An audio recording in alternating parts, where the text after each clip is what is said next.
Howdy, howdy. Let's get rowdy.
Hello, hi, hello, hello. Happy Social Sunday. Hello, Jay Chills, how you doing? So, hello, Lori. Hello, Pony Bro, regular boy. How's everyone doing? Hello, hello. Yeah. Just a heads up, I have nothing planned for today. My plan is to hang out and socialize. Hello, hello. Yeah, yeah, meow, meow. Moth has a lot of fans. Yeah, Moth. I suspected that Moth would be kind of a popular choice for multiple reasons. Uh, but yeah, Moth is the cutest, just objectively, right? But yeah, I'm surprised there's not more love for slugs. I'm genuinely surprised. Okay, anyway, right? Oh my god, thank you. I'm genuinely surprised that slug isn't a little bit higher. I feel like slug and centipede would be kind of close, but no, not enough love for the slugs. I wonder why. I guess they are kind of goopy, right? I don't know. Goopy isn't really cute. Hello, Leo. How you doing? Yeah, love for all of them. Same. Yeah, that's why I made all three. However, I am a little biased towards centipede. A little biased, but yeah. Huh?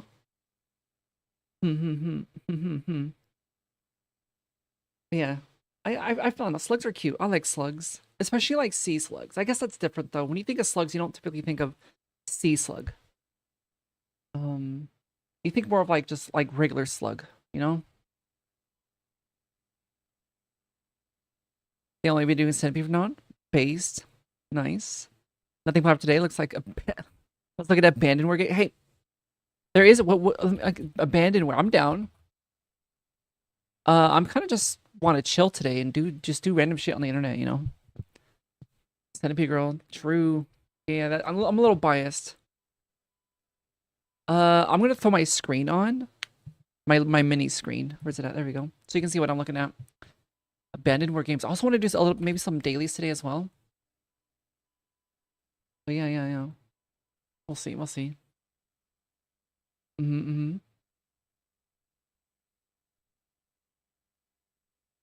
But yeah, I don't know. I don't really have anything planned. I was thinking about playing like a game, but I don't even know what game I would play. Said you had to play. Just look at them. Yeah, we could look at them. Yeah. We might try them out too if they look interesting enough. We could also look at itch. See what's going on in itch. Let's see. Anything a lot really. Holy shit, there's so much on here. Yeah, we could look at just random stuff on the internet. Okay, we got abandonware, DLEs, itch. Oh. Safe but no VIP. Why was that so loud?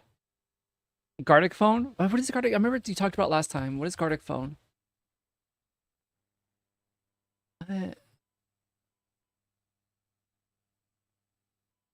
Let's see. Let me read it. Invite your friends to a voice call.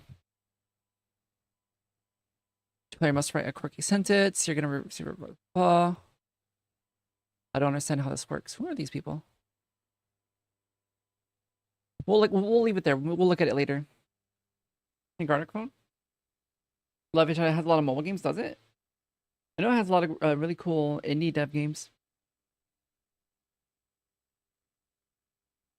Sounds fixed. Oh, the audio? Oh, yeah. I don't... Oh, yeah, my alarm's going off. Yeah, I don't know what was going on with the audio yesterday. I didn't restart my PC. My PC still has not been turned off, by the way. It's still going. So I don't know. Maybe... I have no idea. In your opinion, you need at least a minimum of 4 people, something like that? Really? Yeah, it kind of seems like it's a multiplayer. But we'll see. We'll look at it later. But yeah, how's everyone doing? Anyone do anything fun this weekend? I've literally been addicted to Abiotic Factor. Like any time I spend outside of stream, I'm playing Abiotic Factor. Like, let me see. Like, what's my Let me turn screen off just in case. I currently have 3 days played of Abiotic Factor, which is, what is that? 72 hours? 72 hours of Abiotic Factor played in the past, like, few days. Or past, like, week or two, I don't know. I've been playing a lot of Abiotic Factor. I'm really loving it. And I feel like I'm still not close to the end. Scribble.io, let me see. Let me look at that. Let me click this. Definitely not malware. Okay, we'll look at this later as well. Add that to the list. You're great, your GPU arrives tomorrow. Nice. Are you excited? Did you get the... You also need the cable as well, right? I remember you were talking about it the other day. Lurk. Nice. Lurkin is nice. Class, but you're nerd, so you love studies. Nice. Class is fun. Okay, well, class... I love learning. I am a... What is it called? It's called a polymath? I spelt it wrong. No. Or is it a philomath? Yes, a philomath. I don't know if that's how you pronounce it. But I love learning. I hate class, though. I hate being in a classroom. But I love learning, and I love researching and finding new things. It's fun. We have some new that... New and it's... about birds on a hike. And you point out, like, fighter and bird species, you didn't even notice? Yeah, bird knowers are impressive. Like, to me, if I see a bird...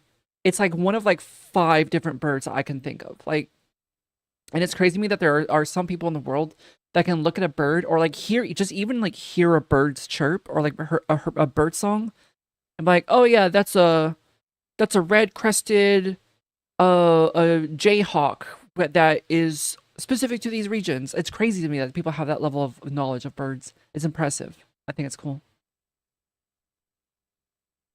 Can't use it till the adapter arrives from Alibaba. It won't be shipped until... Jeez. Okay, well, I mean, that's not too far. That's only a week away. The time will go back fast. Is there a name for someone who likes to learn? Is it... It's a philomath. Philomath is someone who loves to learn. A polymath is someone who knows a lot of things. Yeah, okay, so that's the difference. Philomath means you like to learn. Polymath means you've learned a lot of things. There's that nowadays that makes it easy. Merlin Bird ID. That's kind of like there's also iNaturalist. That's what I use. iNaturalist. I don't want to go to it because I might have my address. But yeah, iNaturalist is kind of like that. You can scan bugs, plants, mushrooms, birds, probably lizards. I don't know. Mhm. Very cool app. I made a video about it like a couple months ago, I think. Know that in some places here in Brazil have kind of tourism. Nice. You can take picture, listen to the bird call, and it tells you what the bird is. That's impressive. That's cool. Yeah, that's genuinely like one of the only good use cases for machine learning, or not like LLMs and stuff. You're both nice, impressive. Yeah, I wouldn't consider myself a polymath. I'm a philomath though. Made shit. It will be moved from the factory in China and sent out to US and sent me, which likely won't arrive till mid-March. Jeez, I mean that's on the grand scale of things. That's not too far away. It's only a few weeks. Hopefully it gets there soon though. I mean, there's Rainbow, who's like that, but for GeoGuessr. Oh yeah, no, I know Rainbow. I've watched a lot of Rainbow. I don't know how he does it. I genuinely have no idea how he does it. But I mean, I guess it's just like, doesn't he have something like 40,000 hours on GeoGuessr or something? I remember I saw a clip where he was talking about like how many hours he spent on GeoGuessr. I remember he said too, he's such a high rank on GeoGuessr that the developers of GeoGuessr had to make a new rank for him. That's been around before AI. It's a huge user-based app along with charity. Ooh, okay. Nice. Another popular thing, and I've lost it. Damn, interesting. Okay. Impressive. Schedule till the 17th is due to the Chinese New Year's. Wait, what? I guess that makes sense. Like they have like a big celebration or like a holiday. Damn, okay. Well, you'll get it soon though. Eventually. What did my music stop? Hello, music? Apple Music, please. But yeah, I've been playing a lot of Abiotic Factor. I've gotten very far in the game, and there's still a lot that I need to unlock. It's crazy. It's genuinely an impressively complex and large game. Chronos everywhere, yeah.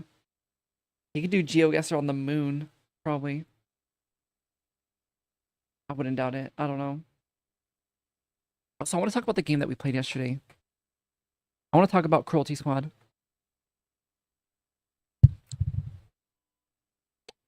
That game was so stressful to play. Not necessarily like it wasn't. It was so anxiety inducing because for a couple of reasons. Yeah, I needed time to process it. It was like the game wasn't hard. It wasn't easy either. The game, not saying the game was easy, but it's not even necessarily the stress wasn't necessarily the difficulty of it. It was how punishing it was. Because if you die, you lose money, and you have to start the entire level completely over. And there's like no sense of direction. It's just like, yeah, kill the guy. Just fucking do it. Just go. Which is crazy. What are we doing today? We're just gonna hang out. We have a couple tabs out here that we're gonna look at different things. Well, I'll go into big screen mode here in a moment. But yeah, that game was so anxiety inducing because one, you die very quickly. You die very, very quickly, and if you die, you gotta start the whole level all over again. It was frustrating for a very unique way. I get why people like it, but oh my god, I'm glad I played it yesterday because that means I'll never have to play it ever again. That's not for me. It wasn't bad. It was just, oh my god, it was so stressful. Definitely not a chill game. You play Abiotic again, but you just got too much shit to do. Just clear your schedule of everything and only play Abiotic Factor. That's what I've been doing. Yeah, Guesser on Kepler 577b. True, yeah. We need to do like GeoGuessr, but for planets and stars. You checked out Megalomorpha yet? What is that? Megalomorpha. What is this?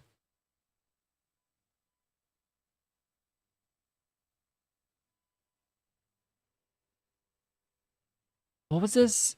again? I remember we talked about it.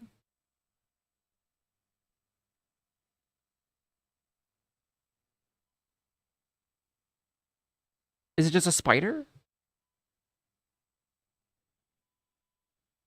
Freaky ass spider. Is that all it is? I don't know. Probably put all your money into that one organ to save it, but better to have your money generating money for you putting it into stock. Yeah, we didn't invest in stocks early enough, and I think that kind of set us back. So I definitely see why you really have to just put all the money in early on and know what to do. Otherwise, you kind of get punished. But that's the thing. The game is very punishing. To be fair, the game does broadcast very clearly that yes, this is a punishing game. This punishment. Yes, you could say it's freeing to be able to choose your route. Yeah, I mean, I get it. I understand it. It's an art collection by a guy about bugs. Is that what it is? Megalomorpha. Is it this right here? The artifacts. Okay. Here, let me go gamer mode so you guys can see as well. Here we go. Let it load. I still need to figure out a solution for that. But yeah, the artifacts. Okay.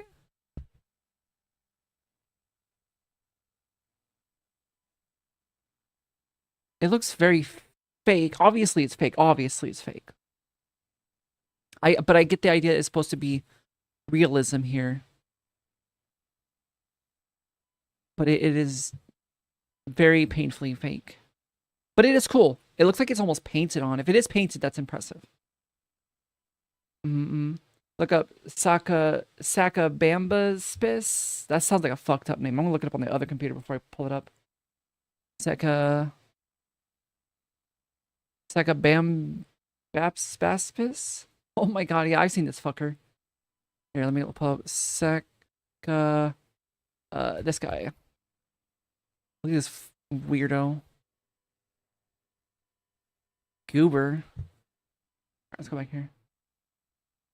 Put a link to it. Oh yeah, the stream chat. Yeah. That's where we saw it from. Epic. Yeah. We'll look into that today. It start at the bottom, then work up. What do you mean start at the bottom? Oh, like down here? Oh, okay. I like this. I like this sort of like alternate history type stuff, you know? Play it again and just let the game run for an hour so you can have more money. Yeah, I think that's definitely like that would make the game a lot easier, yeah. But yeah, this is cool. It's like I like the idea of like alternate history. It's kind of like the same concept of Dishonored. I don't know if you ever know the story of Dishonored. I don't know the story too much, but it's kind of like alternate history type stuff. I don't know. It's interesting. I know steampunk, like steampunk is very adjacent to that, in that like a lot of stuff in steampunk is in that category of like alternate history, which I think is really cool. Let's see. Okay. Yeah, see, this is neat. Break her free. Rue, let her out. The mosaic. Okay. Oh, this is freaky. I don't think bugs were ever that big. Oh, shit. Okay. Okay, this looks cool. The lighting's off. Yeah, you can see the lighting's coming from, like, above the camera pointed downwards. But on here, the lighting is more centered. Yeah, they gotta get the lighting right on the Photoshop. But this looks cool, though. The report. Ooh, yeah. Okay, I like this type of stuff. Like the old deep sea horror stuff. Yeah, this is freaky. Oh, this is all in Russian. I can't read that. The forest. Okay, this looks good. I mean, There's a little bit, the shadows are a little bit too harsh, I think. Yeah, there's like shadows on the here. It's too harsh. Makes it look a little fake. Makes it pop out too much. A lot of reading though and very heavy lore. I figured, yeah. Okay, this looks cool. This looks realistic here. Oh, the screenshot of the forums. That's how you know it's real. Wait, the circus. We missed a circus. What is this? Mm-mm. Let my boy free. Absolutely, this is absolutely what would happen if humans found giant bugs. Statues. Ooh. Freaky. The Megalomorpha. Okay, okay. Very cryptid. Verbs is a really cool kind of ARG. It's dark fantasy game guidebook, but it's a game that doesn't exist. I just bought the third book that came out recently. It has a lot of really cool. Ooh, okay, that sounds kind of cool. Like a game guidebook for a game that doesn't really exist, and it's just kind of like a media to kind of tell a story of some other. That'd be cool. That's cool. I like that. That's a cool method of telling a story. Oh, big bug. Bug spotted. Oh, he breaching. This is cool. What is this? Bug people? Okay, this is crazy. What the fuck? Okay, so let's read the story here. Fought the bugs. And then ended up serving and worshipping the bugs. And then lost history, something happened, DNA mixed. And then they became bug people. Okay, okay. What is this? Big old pupa. Pupa. Perish. What the fuck? Ugh, that's cool. Oh shit. It's that one moth. These moths are freaks. I can't remember their name. The Baphomet moth. Yeah, yeah. Thing. Moth Church. Moth Cult is definitely a vibe. Cult of the Moth. Grub. This is more of a pupa. This is the grub. Kind of missing a lot of the lore because the bugs seem to have a weird mind control effect on humanity. I mean, that makes sense here if in the cave. Yeah, see, at first they fought them, and then they started worshipping them. And then something happened and made bug people. Family, what the fuck? It's just Unk. Yeah, don't worry about Unk. He's a little weird. Hey, Bugging Galore, yeah. Mm-hmm.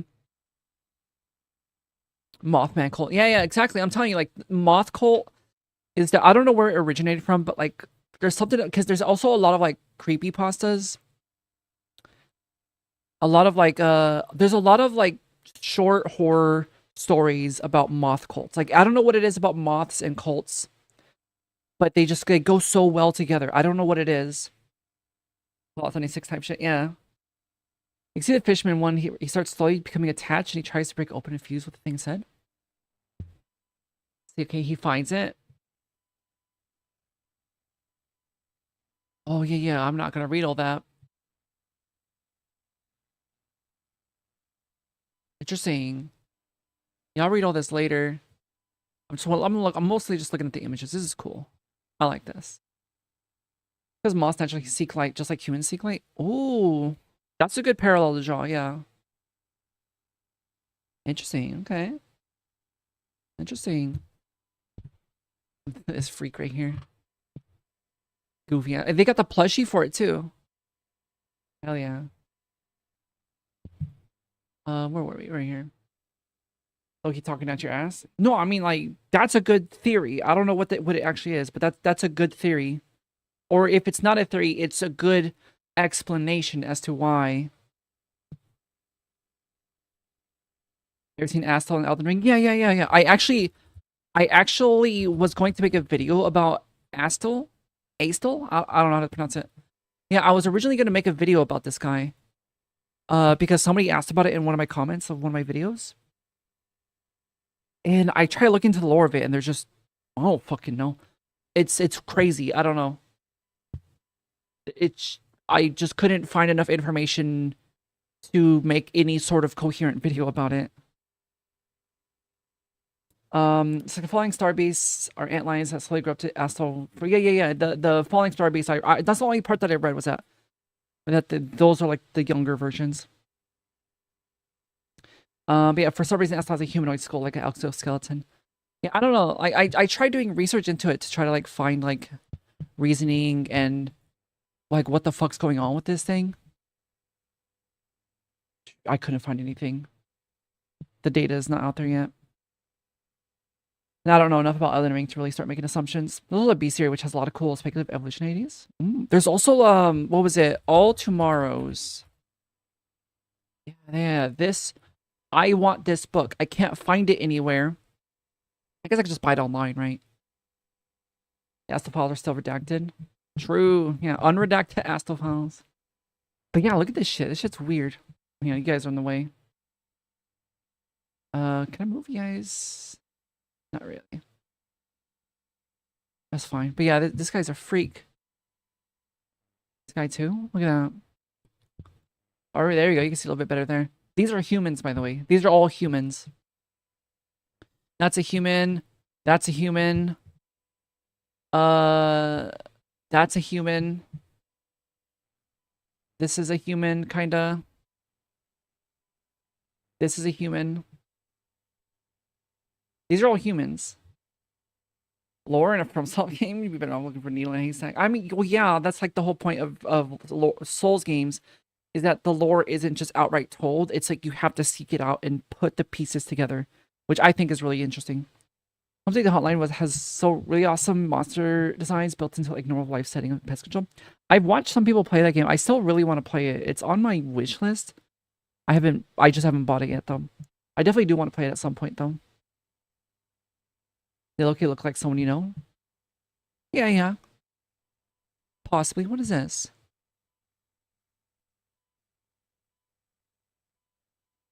Okay, it's just a meme. Is that a penar? A penis? Alien penis? Damn, dude's big.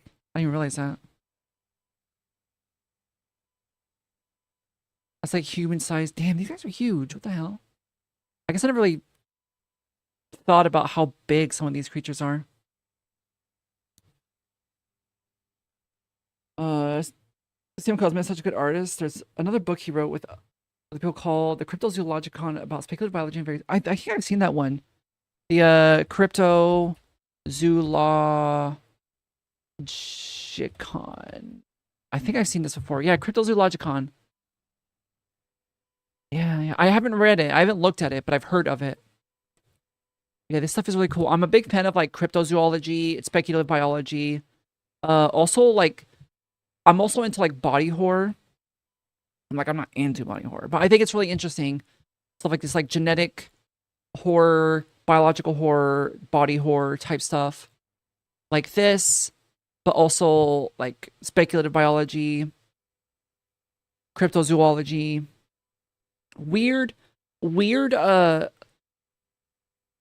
abnormal biology, basically. Like you take nature and biology and things that we know and are familiar with in like modern day biology, and you just make it into some weird shit.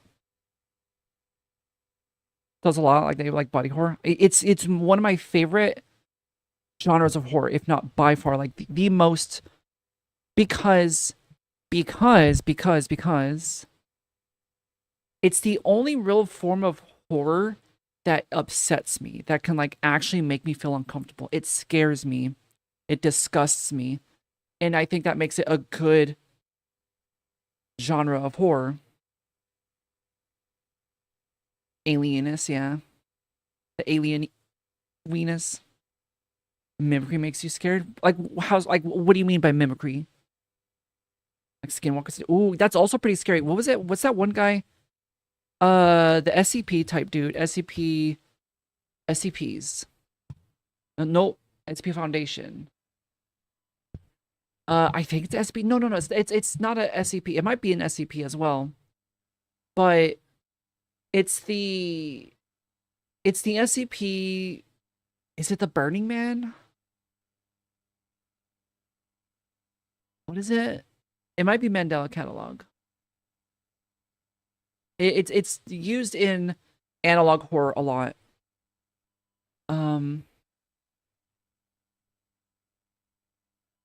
Yeah, I don't know.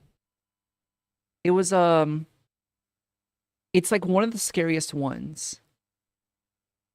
I don't know. Okay, playing Abiotic Factor has made me want to do like I so the Abiotic Factor. Hello, fanboy Gunnar Freeman. How you doing?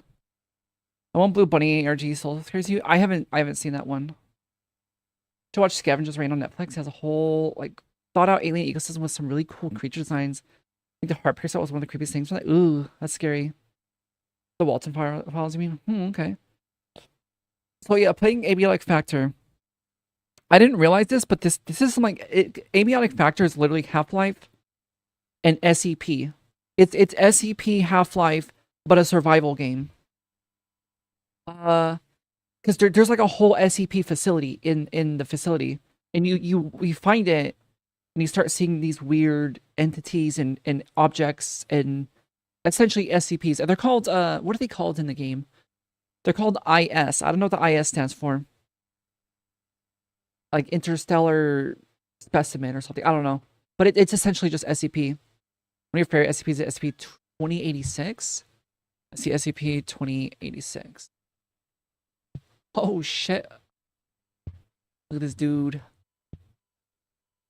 Wait, go back. Is that what he looks like? What the heck? It's a bus with bug legs? Interactive catalog. Ooh.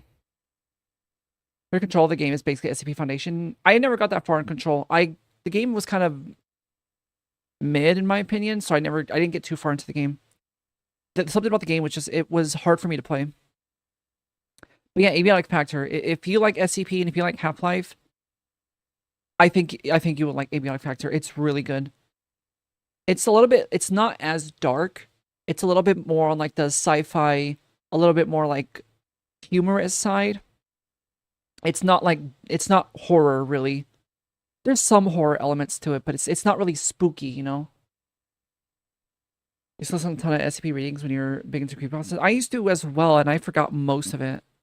I used to like fall asleep watching SCP videos, but then I started having nightmares about the SCP, so I had to stop. There's also an arthropod that resembles a bus to lure people inside and feed their young. That's creepy. That's cool though. That's goofy, but like, I like this one. This one's cool. Look at this goober.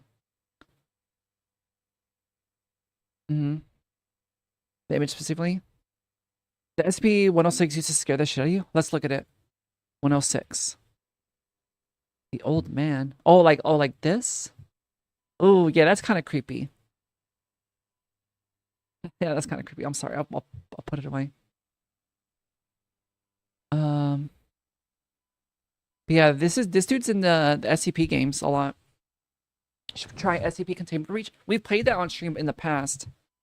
Yeah, we've literally, I think I still haven't installed maybe SCP Containment Breach 2. There's a second one. Apparently I played, maybe this is the one that we played. I think this is the one that we played. Yeah, this one. SCP Containment Breach 2. Yeah, we played this on stream back in October. Yeah. Back during when we did the horror marathon. Was this on multiplayer? This one was also multiplayer. This one, yeah, this one we played with others. Right? Yeah, this is the online one. Yeah, this one's really good. Or this one was pretty fun. The one there, the sun turns people into melted flesh monsters. That was pretty good. Isn't that in Voice of the Void? I think that's in there. Which is also why I love Voice of the Void, because it has a lot of like analog horror SCP type stuff in it. Secret Laboratory was great, but you need a bunch of people to play. Yeah, that's one I hear. I haven't played it, but I know this is the one that it requires that you have like a at least a moderately sized group to play it, because I think this is one where you have people play as like as the SCP facility people, and also like the military people. I don't remember what they're called. Or your own SCP like series about various species, such as your favorite is the magnetic rail wasp. Ooh, okay, that'd be cool. The look outside phenomenon is really cool. What is that? Yeah, what's that? The look outside phenomena. I mean, I could look it up, I guess, right? Look outside phenomenon. The visitor. Oh, I see. Yeah, yeah, from this game. I didn't play this game. I haven't played this game yet. You share the description if you want. Yeah, yeah, yeah. Yeah, you can share it. Yeah, I don't want to. I don't look into this because I do want to play this at some point. But yeah, this game looked cool. It's where light from space turns anyone who comes in contact with it turns wrong. Yeah, I watched somebody play it, but then I turn it off because I don't want to get spoiled. I want to play it myself. Okay, yeah, that's really cool, or not cool. I mean, it's fucking horrific, but yeah, it's interesting. I like it. I like stuff like that. Cosmic horror, eldritch horror. That's literally like cosmic horror. It's like quite literally the most direct form of like cosmic horror. Looks like it honestly looks super high quality. Yeah, it looks really good. The mobile task forces. I think that's what I was thinking of. Yeah, I definitely do want to play it at some point. What games do I even have? I don't have Look Outside. Yeah, I don't have it. Oh, Mugenics. I still haven't played Mugenics. We gotta play Mugenics at some point. I don't know when though. We still gotta finish Dead Space though. We're gonna be playing Dead Space. I'll have the schedule out tomorrow. Because I actually have an idea of what we're gonna be doing this week. But yeah, we're doing Dead Space again this week, or this coming up week. I want to finish Dead Space before we move on. And we've kind of skipped it for almost a whole week. Let's try Muck. I think I've played Muck before. I think it's in my library, I'm pretty sure. Yeah, I've literally played it back in 2021. They haven't really updated it, I guess. Yeah, they haven't updated it since I played it. You have a pinball game that has 41 gigabytes? How? What is in it? How is a pinball game 41 gigabytes? Speaking of which, did you see that the fucking Call of Duty? Call of Duty is the new Call of Duty is like 400 gigabytes or some shit, isn't it? Was it Black Ops 7? I think Black Ops 7 is like 400 gigabytes, which is insane because I don't even think I have a hard drive big enough to, even if I cleared an entire hard drive, I still wouldn't have enough space. And Danny's just gone? What do you mean gone? Like, was he taken by aliens? And let's see more Dead Space. Yeah, I definitely want to play more. I literally bought my heart rate tracker. Where is it? I lost it. It's somewhere around here. I literally bought that for Dead Space. So yeah, I'm getting my use out of it. Jump Arena is good. Interesting. I think that game flopped. What, Muck? Talk about Muck? I mean, from my understanding that Muck was just like kind of like some dude just made it, or like he's like a YouTuber or something. It just, yeah, he made Crab Game, then he made Muck. I don't know. Oh, the new COD game. Yeah. The new COD game. I think it's like the. Let me see. Metacritic. I think it's like the lowest rated Call of Duty game ever. Black Ops 7. Damn, yeah. I don't want to watch it. I don't want to watch it. 1, 0, 2. That's crazy. Yeah, it's a 65 mixed score. The user score of 1.6 is crazy. That's crazy. Yeah, that's a flop right there. Want to try a game called One Armed Robber? Jeez. There's so many fucking video games that are just wild. Haven't posts in forever. Interesting. We at least finishes Carlson. Who is he? Is he like a YouTuber or something? I remember hearing that like he was well known or something. You love weird games. I like him too, but it's definitely a coin flip. Sometimes. SAS Zombie Assault Force, cool. So many fucking games. 100. That is crazy. Who wrote this review? Who is David Burdett? Oh, dude gave it a 100 is crazy. 10, 80, 10. That's crazy. Gaming trend. He loves PlayStation, Star Wars, Marvel, and many other fandoms. He also plays way too much Call of Duty. He's the type of guy, yeah. This is your average Call of Duty gamer. This is who's reviewing your games. I guarantee you this dude's got Funko Pops too. That's a Funko Pop reviewer. Need to try Rat Quest. I heard about Rat Quest. Rat Quests. Oh, maybe I haven't. Have I? Oh, something went wrong with displaying the content. There we go. Oh, something went wrong. Okay. Game broke. Oh well. Yeah, someone was talking about it, I think. Sent the paragraph of the Magnetic Rail Wasp in stream chat. Alright, nice. Thank you. I'll check that out later on. What do you think money has something to do with it? Yeah, it's absolutely, yeah. Actually takes the review serious? I don't know. I don't even read reviews. Okay, so honestly, the only time I ever care about reviews if it reinforces my biases. When I see a new game, I don't care about reviews. I only thing I do is like, okay, let's go to the store.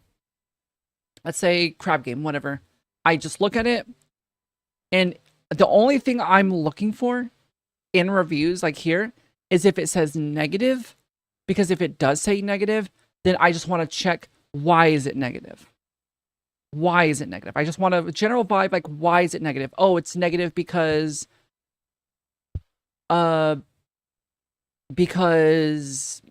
it runs poorly on certain systems. Okay, well then I don't care. I'm going to play it anyways.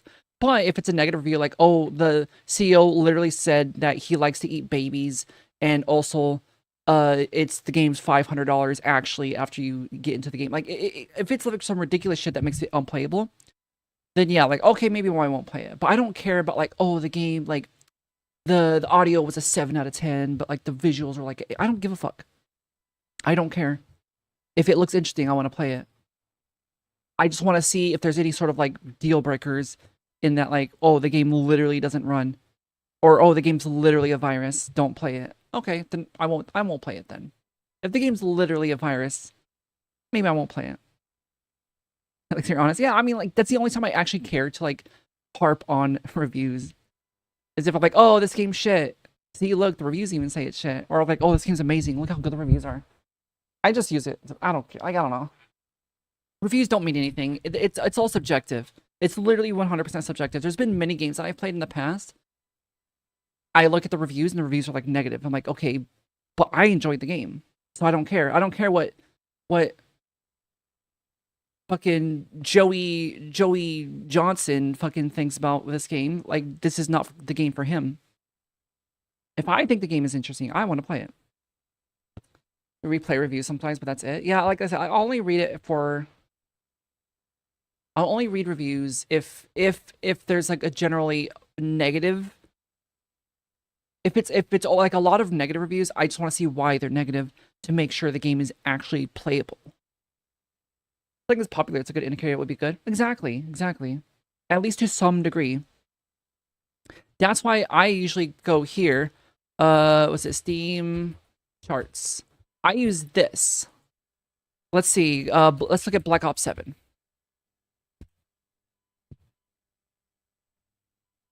Call of Duty Black Ops 7. Call of Duty.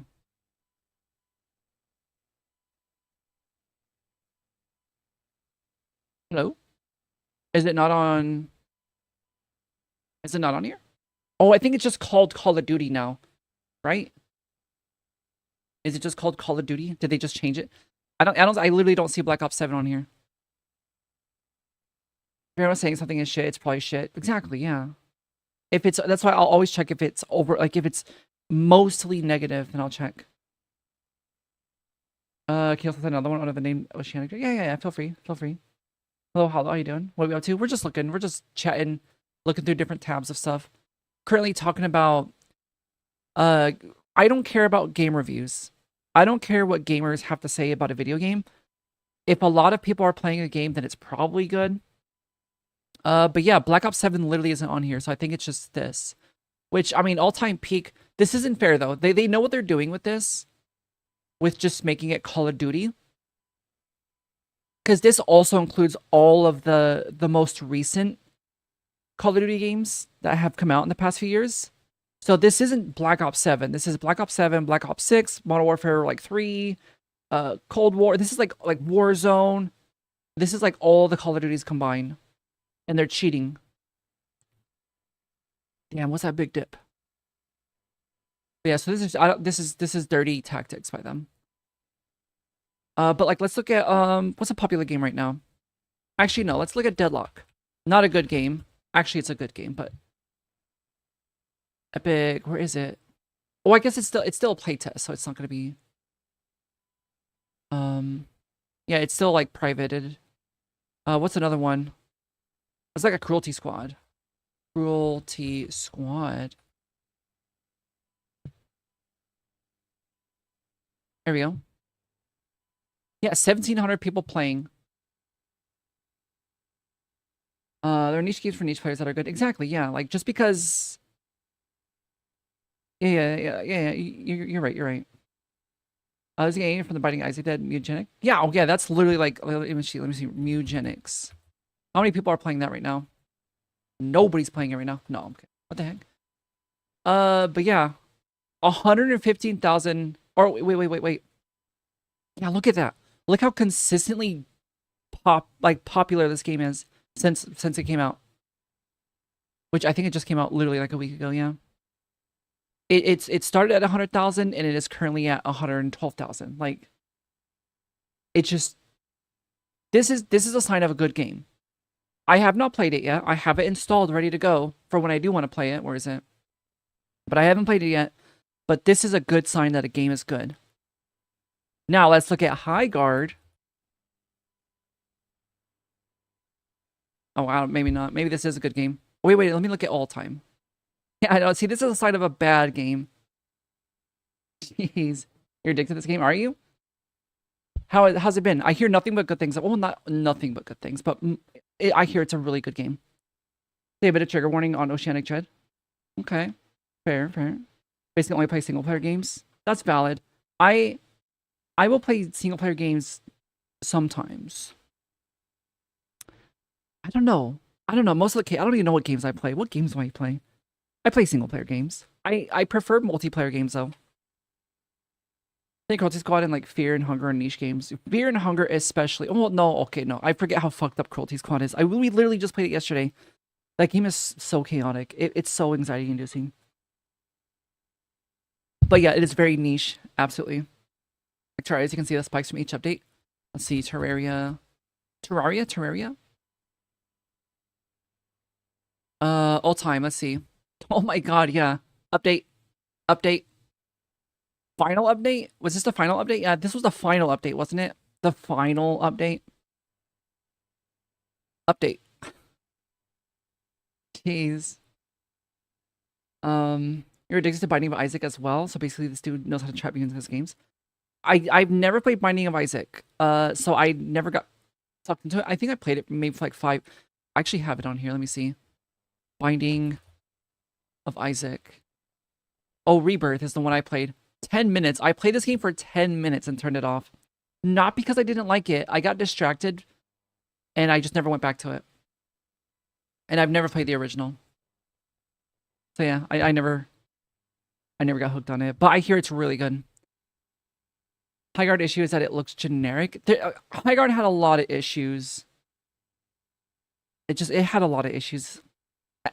Speaking as someone who literally never even opened the game, it had a lot of issues. No, I have no idea. It just didn't hit. And that's unfortunate that sometimes the game just doesn't fucking hit. The game just does not hit. It's an unfortunate risk that you take when you make games, especially games in a genre that is very volatile and cramped. Like hero shooters is not really a category that you can really fit in like a mediocre game in there. You need to pop off with like the next greatest hero shooter. You need to be better than Overwatch. You need to be better than Rivals. You need to be like at that level. And if you're not that level, there's no space for that niche. Because that's a game that people typically want to invest a lot of time into.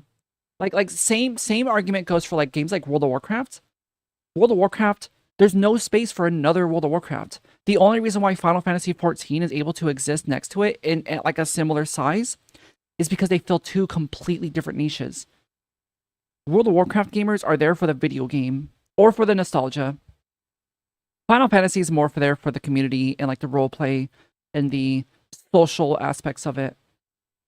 So it's like two sides of the same coin that can coexist with each other. Same with like Marvel Rivals and Overwatch, kinda, but even though those two, they kind of clash a little bit more. But there's no space for like another MMO to really like, there's no like third MMO that's like just as big. People will argue Guild Wars 2, but nah, that's bullshit. That's cope. Big F, yeah. Highguard was a big F game, unfortunately. Every single hero shooter always feels generic. I disagree, but like you're not too wrong. There does have to be a certain level of genericness to it. Like they gave up by looking on Overwatch. Yeah, Overwatch is definitely very it's a titan of a shooter. Even after all the damage that was done to it by the old CEO. It's they're doing better now, but it definitely took a lot of damage from the old CEO. SMH, what do you mean SMH? Like I didn't play Fighting Isaac? I'll play it eventually. Eventually. No Man's Sky got an update for land vehicles now. Maybe it peaked. Let's look at I want to look at No Man's Sky. Let's see. No Man by. No Man's Sky. How is this doing? Very similar to Terraria. It's not doing amazing right now, but for a game that came out like 10 years ago, this is doing pretty good. I'm gonna be honest, if you haven't played No Man's Sky in years, I highly recommend it. It's a really good survival, like sci-fi space sim game. I liked it. It's not a game that I can really sink a lot of time into. Like, how much time do I have on it?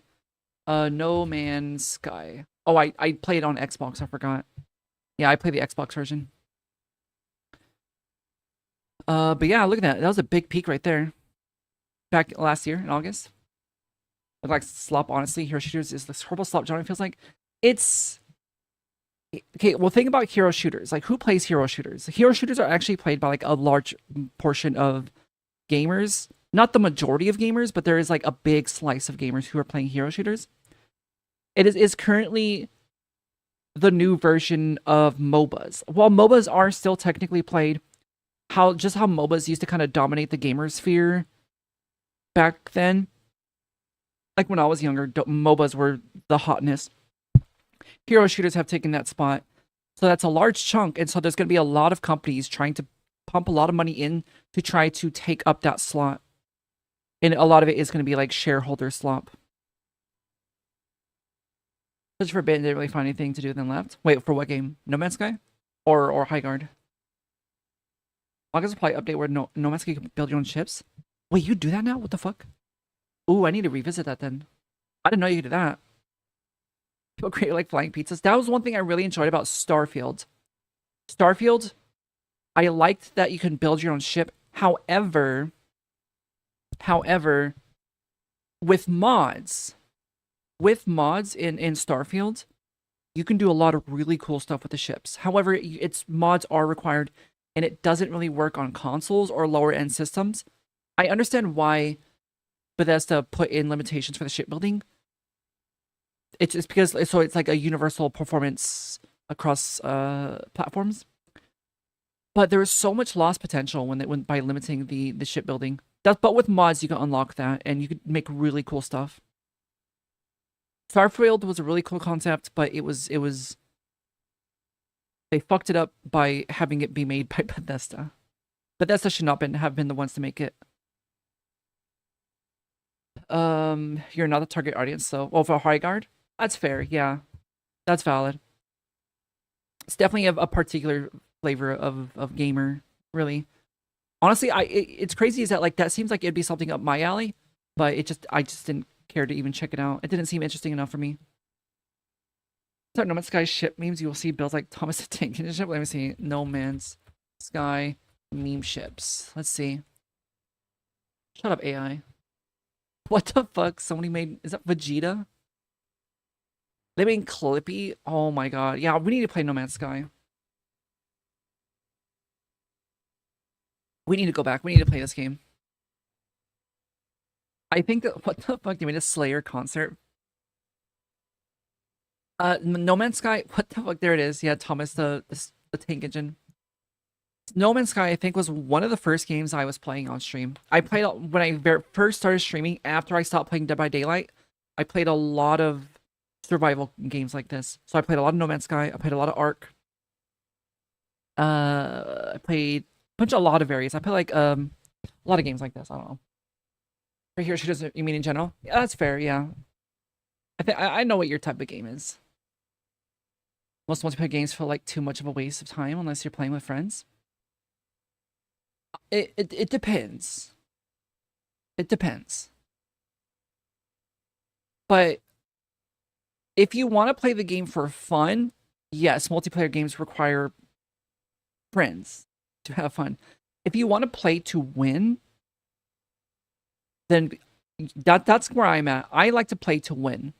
I am a competitive gamer. I'm not good, but I am a competitive gamer. I like to play to win. I like to beat people.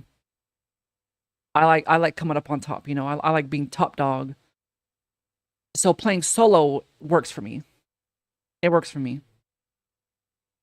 Sometimes. Until I go on a 10-loss streak in Overwatch and then lose my fucking mind. But if you want to play for fun, you need friends.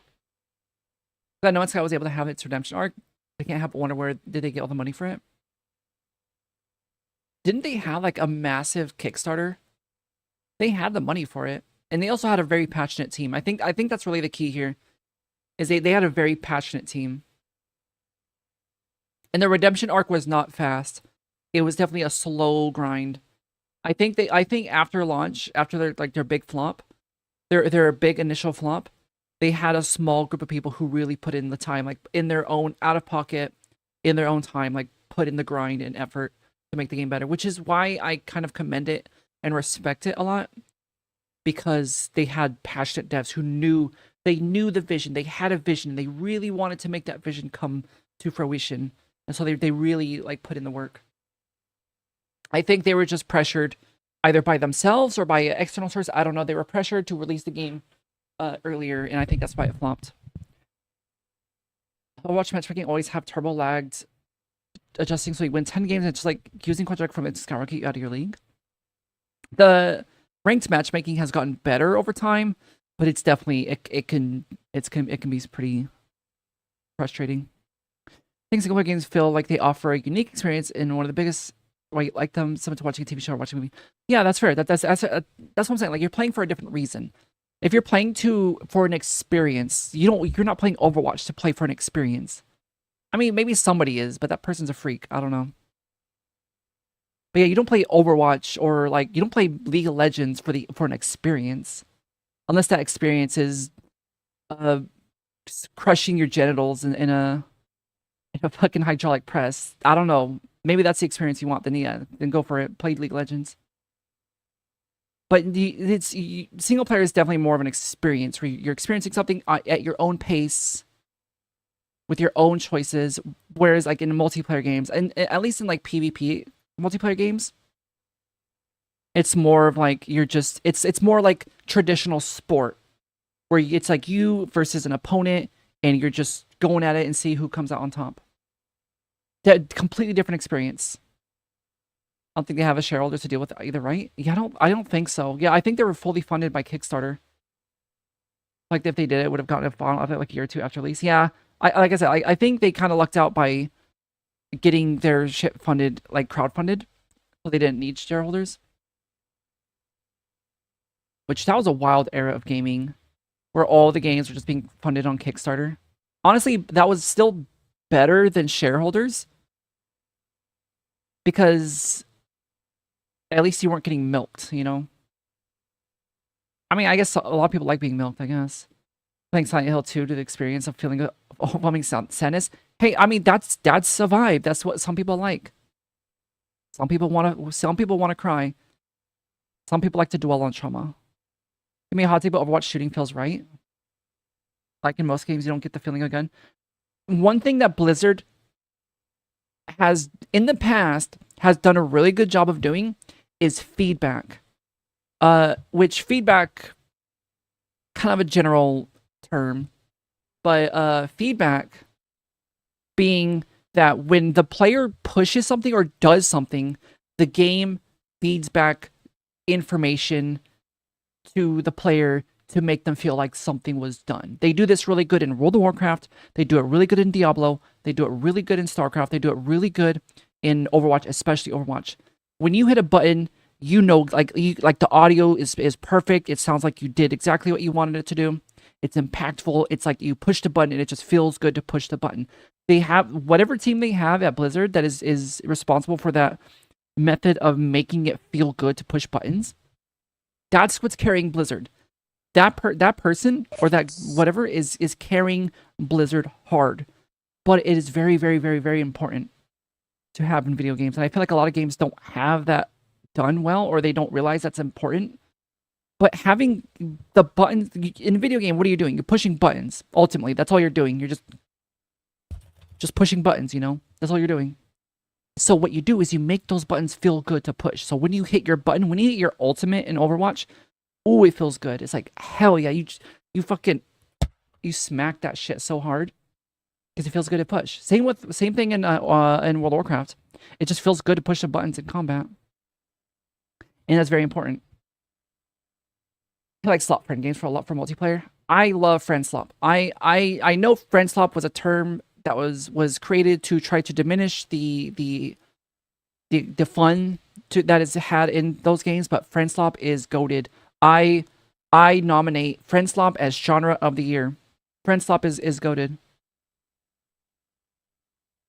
But it's hard to find a place for Overwatch that feels like Overwatch. Yeah, exactly. It's the feedback stuff.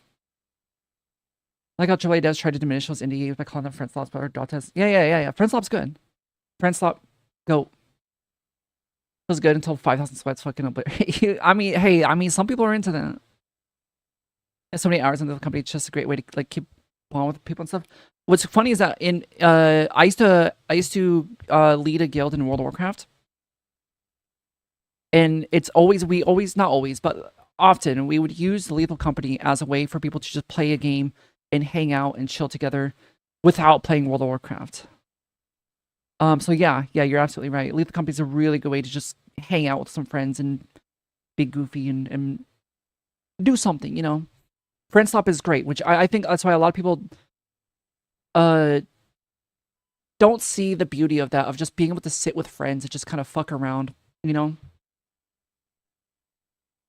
But yeah, that's why friend slop's really good. I like friend slop. I'm not saying every friend slop game is great, because there are some friend slop games that are just bad. But generally, the vibe of the genre of friend slop it's fun. I like it. I like hanging out with friends. The Peak game seemed pretty good. Oh, the Peak? That game was fun, but that one is a little bit more of a game. That game is fun like once or twice. But I don't know. That's not a game that I think I could really like play over and over again. Like Lethal Company, I could play over and over again. But Peak, it's a little too stressful to be able to play over and over again with no like actual reward. You know, it's like a roguelike without actual rewards. You should try burgling gnomes. What's that game? Let's see. Burgling gnomes. Oh, this is just Yap Yap, but I guess without the voice stuff. Oh, what was he doing? So yeah, this is Yap Yap, but without voice. No, it's better than Yap Yap. No, I don't know. Yeah, it looks cool.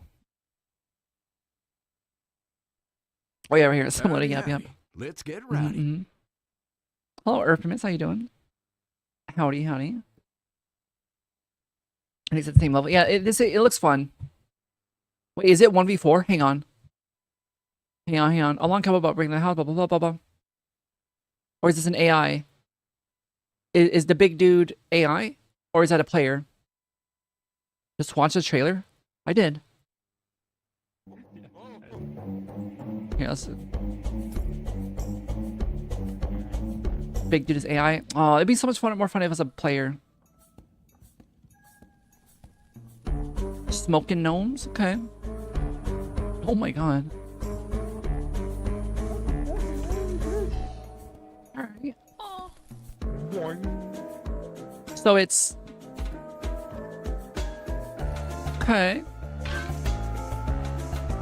Looks goofy. Gang stalking cats, what a name. Okay. It looks fun. I'd be interested. I mean, we can download the demo. Maybe not play it right now, but we'll play it at some point. If anyone else wants to play. Not today. At a later date. Probably next week. There's also Pit of Goblin. Wait, what? Oh, you play it, it's fun, but still pretty early. I think a full race, I have a lot of potential. Eey. That's one thing I'm tired of hearing. I get it, like, oh, the game has potential, and like the potential just never comes. They just give up before they reach their potential. And I have a feeling this game's gonna be similar. Cool concept, looks fun. I'd like to try out the demo. But I'm tired of hearing that, saying like, or I'm tired of that always being the case. Of like, oh, full release has potential. Pit of Goblin on Steam, I saw it for a few dozen minutes. Pit of Goblin. Goblin these nuts. No thanks. Co-op. Oh, is it only like 2-player?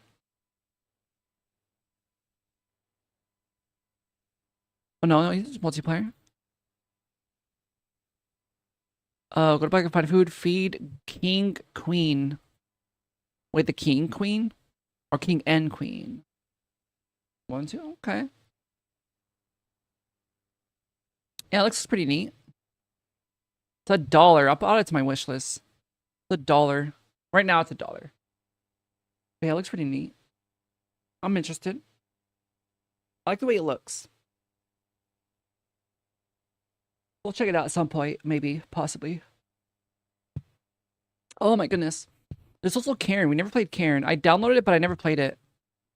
Nope. I hear this game is really janky and difficult. Which is like... I don't know. You climb a mountain. That's all I know. And it's kind of janky. Some QWOP type shit, you know? QWOP? I don't know. What else are we looking at? Oh yeah, abandonware. I'll look at some abandonware. Do any of these look familiar? You're climbing vertical walls and human falls flat. Oh god, that game was so... I played that game co-op and it was so frustrating. It's so frustrating to play with co-op. But it's cute. It's a cute game. Bubble Bobble. Lego Island?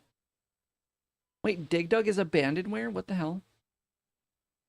What's the top? Wait, Need for Speed Most Wanted is abandonware now? What the hell? That's crazy. The original Civ, Underground 2? Wait, Blur is Abandonware too? Am I old? Am I that old? Play a Abandonware site? Yeah, yeah, it's literally an Abandonware site. That's crazy. Am I really that old that like these games I used to play are Abandonware? Oregon Trail. Even Black and White 2. Wait, can I play that on here? I'll have to download it. Okay. We might do a Black and White stream, honestly. I fucking love Black and White. If you're not familiar with Black and White, let me see. Let me see if it's on Steam. It might not be. Black and White.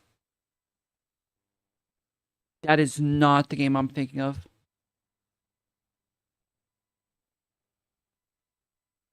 Yeah, that's not the game I'm thinking of. No, oh, here, images. Okay. Yeah, this game you play as God. You play as God. Yeah, you literally play as a god, and it's just a civilization sim, like a city sim type deal. And you have like these giant animals as pets. You have like this weird like angel and demon on your shoulders. Yeah, these are the different pets you could choose from that grow into like giants. You have to help your worshippers out. It's pretty neat. It's a really cool concept. I like it. You get to play as God. I like God hand simulators. I like games that let you really play as a god. Like games where you can screw around like Prototype, just cousin more. Prototype was pretty good. I liked Prototype. Paul Cybertron is technically Abandonware. Is it?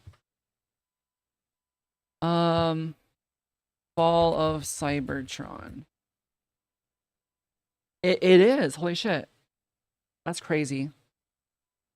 Yeah, Fall of Cybertron's on here. That's crazy. Early thousands colony sims were full of fun ideas. True. Like Dungeon Keeper. Remember Dungeon Keeper?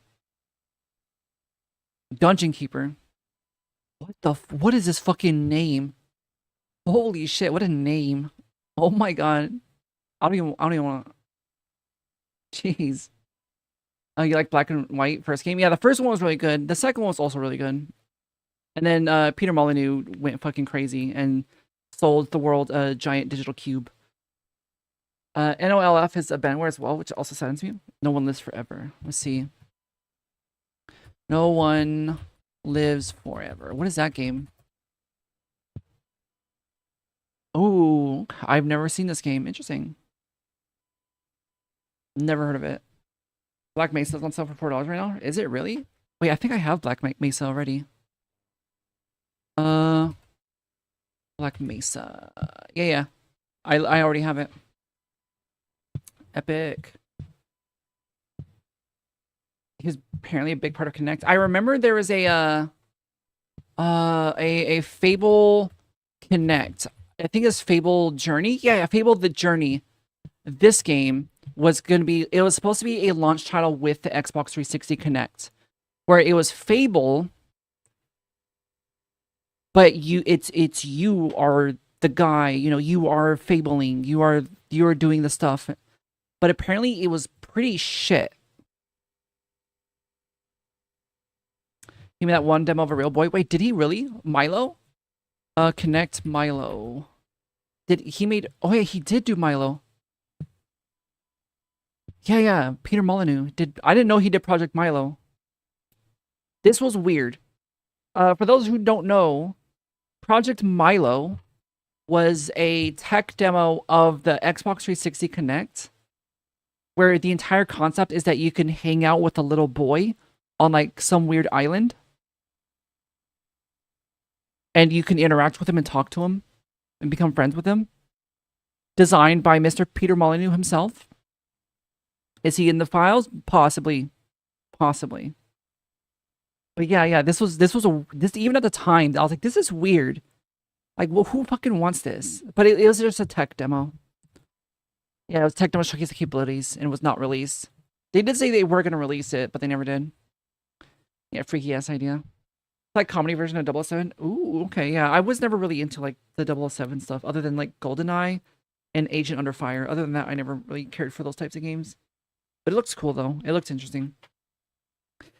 They copied it from the Sega and Dreamcast, but Dreamcast had weird fish human. Oh yeah, Seaman. Dreamcast Seaman. I have this game. I literally have this game on my Dreamcast, or like I have a Dreamcast with this game. This game was weird. This one was really weird. Lionhead made black and white games. Yeah. Lionhead, which was led by Peter Molyneux. He also did Fable. But yeah, Seaman, Sega Dreamcast.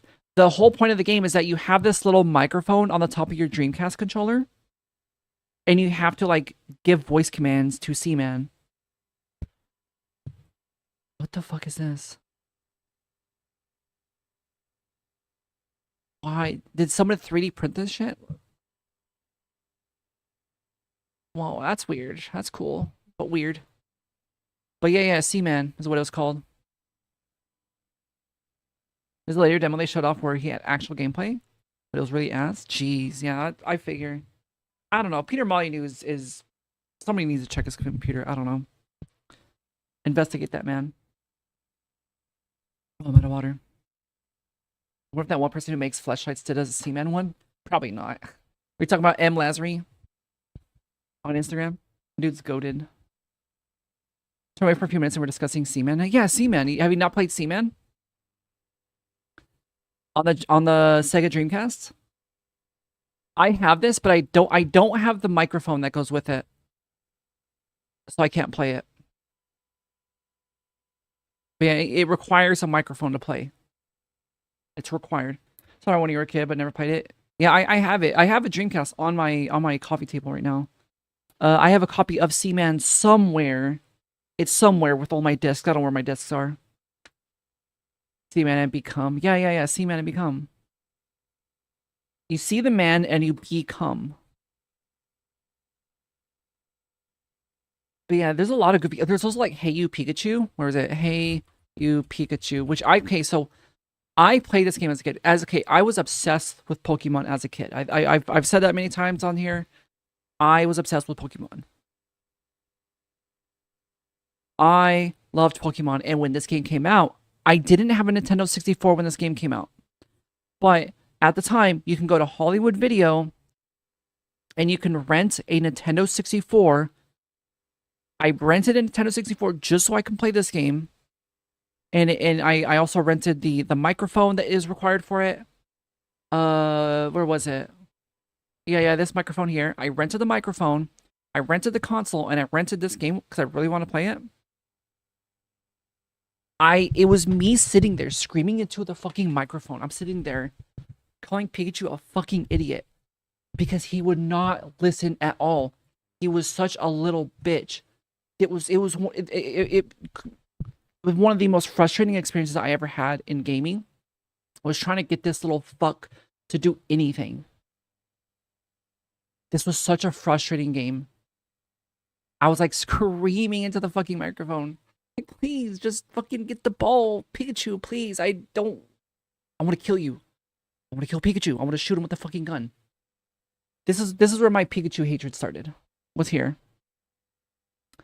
Seaman for 120 on eBay? Damn. I mean, you can just burn it for free on Dreamcast. There's no protection. The game you always hear about is Shenmue, but it got a remake on Armias on PC. Ooh, yeah, Shenmue was a big one. I never played it, but I heard a lot about it. Hollywood Video, God, that takes you back. Yeah, I was definitely a Hollywood Video kid. I went there a lot. That's also where I fell in love with Devil May Cry, because I remember the old posters, old DMC posters in Hollywood Video. They had these big posters for it. Let me see if I can find it. No.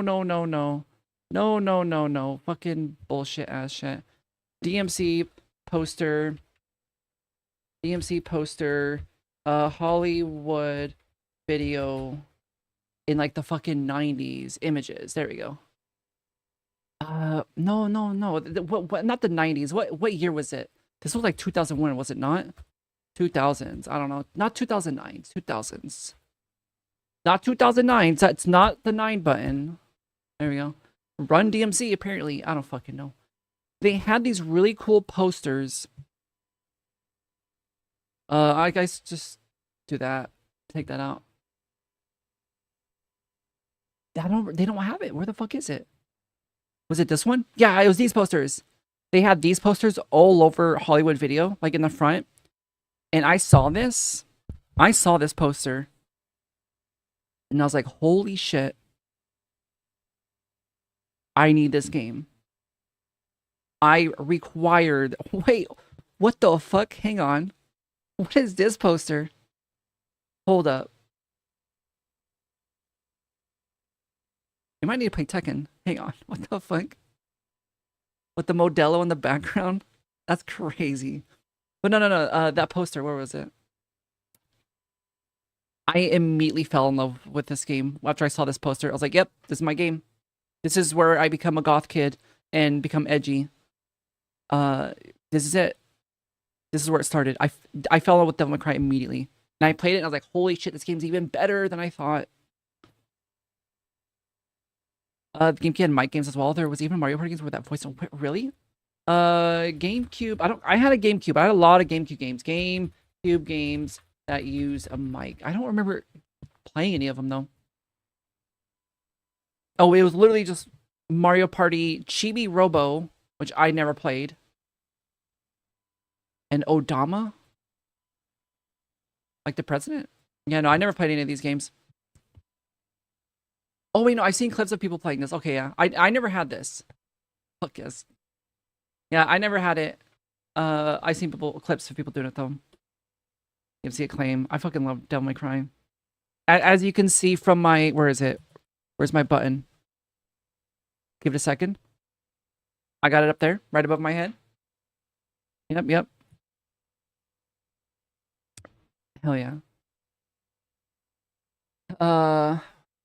Give you a flashback. Tom Clancy's End War for the PS3 could be played with only a Bluetooth mic. Wait, what? Can only be played with a Bluetooth mic. Wait, I remember that. I fucking remember that because of the commercial. What was it? Tom Clancy End War commercial. I remember that. Hang on. Is this it? What the fuck is this? Here we go. Was this it? Yeah, let me turn music off. Main difference between the No, that wasn't it. Where was it? I remember it because there was a commercial. There was a commercial where it was a bunch of gamers that had that fuck-ass Bluetooth headset on, and they were all giving like super corny, like, oh, watch your six, like, oh, like giving like weird like military commands, like in like comms to each other. I remember that. It had to have been End War, right? End War Tom Clancy trailer. Which one was it?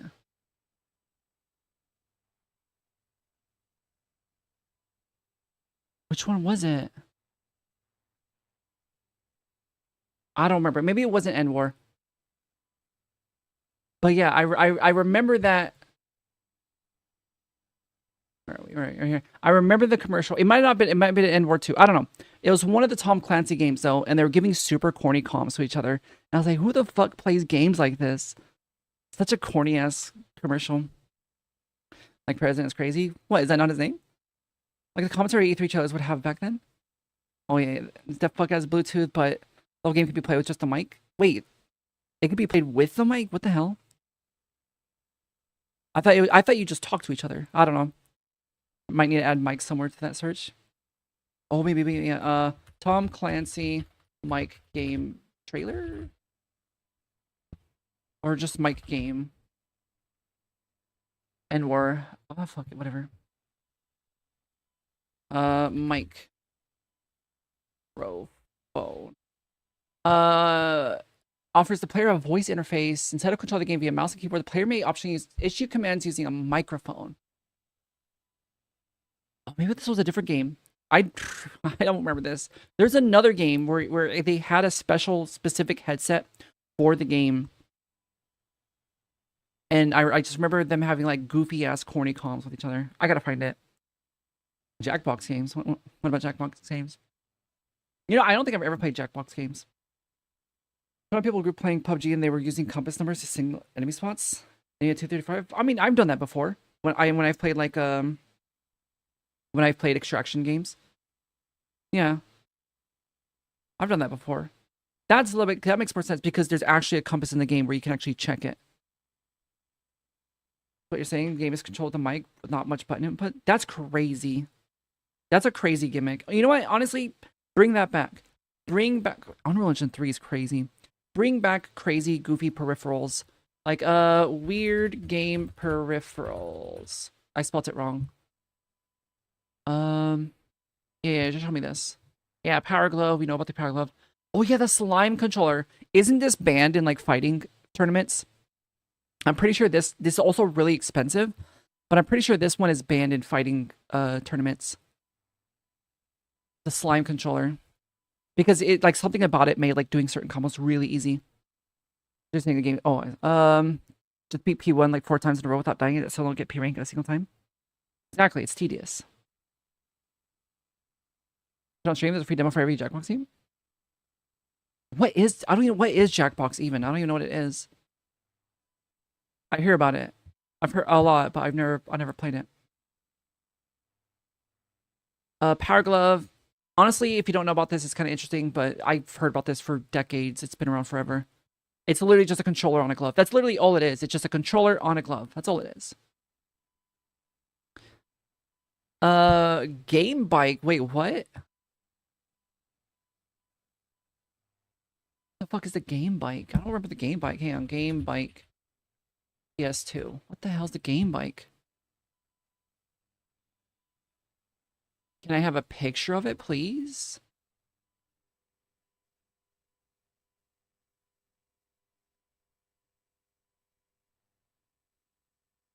Is this the Game Bike? Or was it like a thing that you set up? Okay, yeah, I think that's what it was. You put your bike on it. What the hell? Turn your bike into a... That's crazy.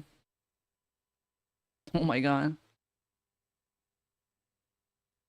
Literally a bike. This is new to me. I've never seen this. Hey, with OG iToy with PS2. Fucking iToy. I got an iToy later on. I didn't have it at the time. But I heard it was pretty awful. I had the iToy 2, yeah. The iToy 1 I heard about, and I got the iToy 2 later on when I bought a PS2 again when I was older. You play like Tour of the Programs on it. I mean, that's cool. Like it's literally like a predecessor to the Wii Fit or the Wii Ring Fit, you know? Or getting us for the Harry Potter game. Really? I didn't remember there being a Harry Potter game. I remember iToy Play. I remember this shit. That's it. Wait, there's an Ape Escape game for it? Hang on. I just remember seeing this logo everywhere, the iToy logo. And I was like, should Jack Wiggins on the stream today? Today? I don't even know what it is. I'll have to look into it. Jackbox. Okay, I spelled it completely wrong. Is it a Steam game? Jackbox. Apparently I have it. Okay. Maybe. I'll consider it. I have no idea what it is. Possibly. The demo with the newest one. What's the newest one? Really easy to set up. Okay. Yeah, we'll see. We'll see. I gotta look into it. I gotta do more research on it. What else is there? Booster Boy. Okay, my cousin had one of these. And no. He didn't have the Booster Boy. He had the Game Boy Color version.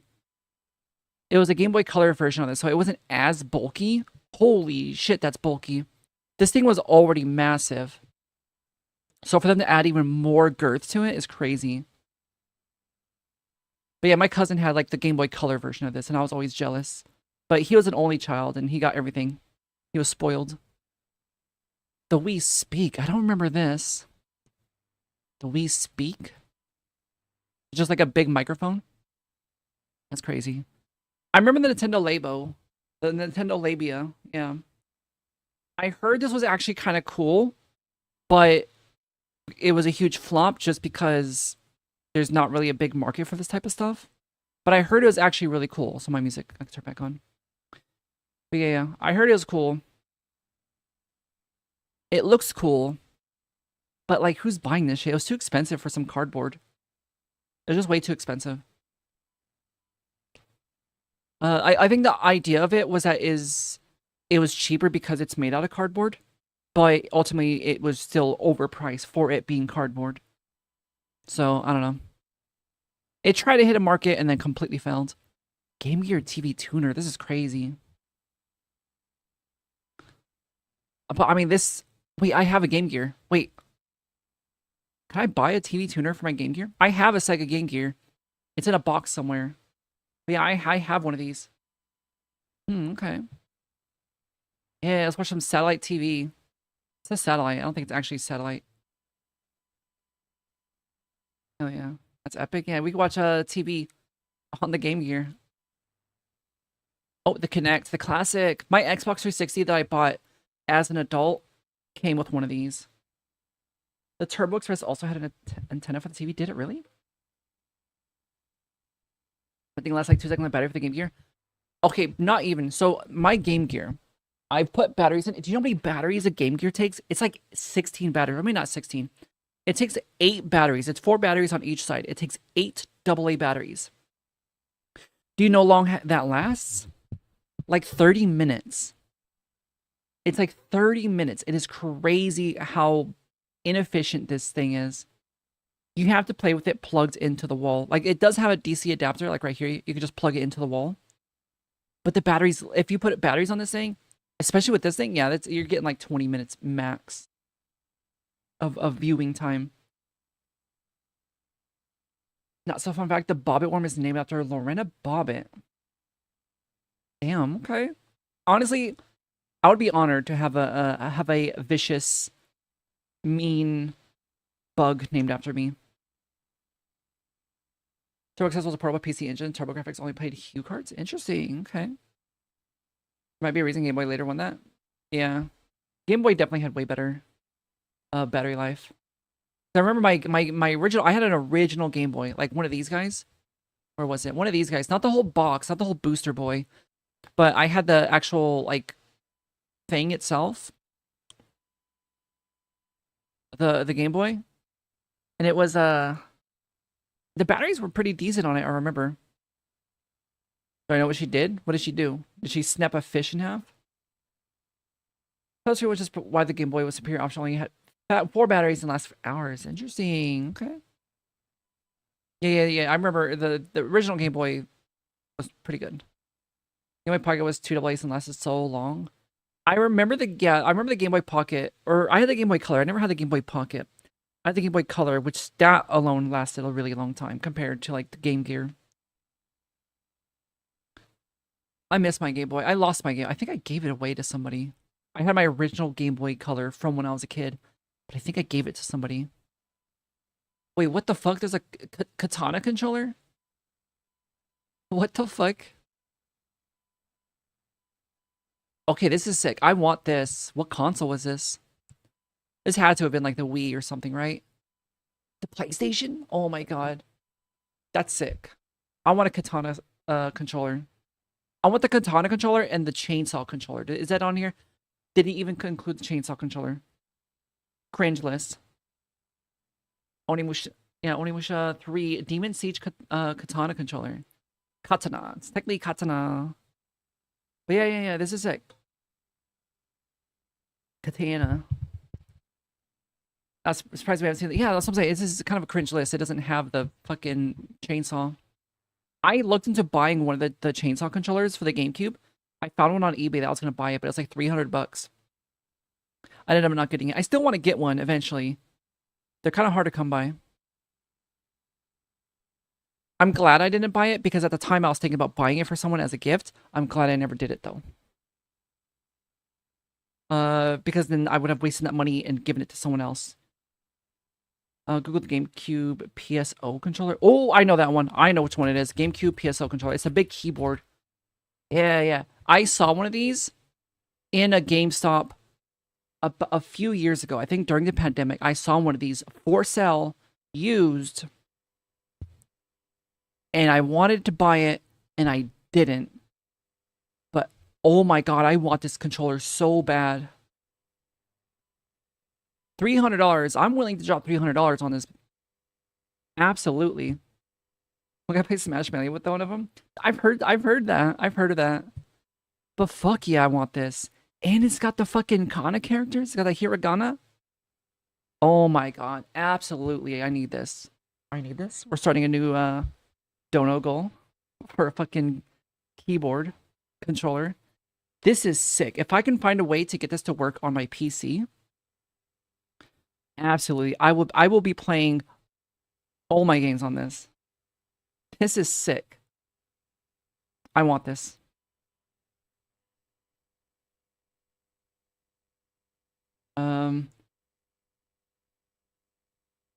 She was married to John Wayne Bobbitt in 1993. She cut off his penis with a kitchen knife.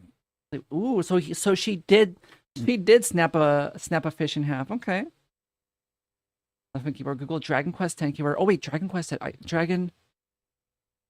10 controller. Let's see. Oh yeah, this one. Was it this one or was it this one? I know this one. This one is banned from fighting tournaments. Yeah, this one is banned because I think there's something about it that makes combos really easy on a certain fighting game. But yeah, I remember this controller being banned.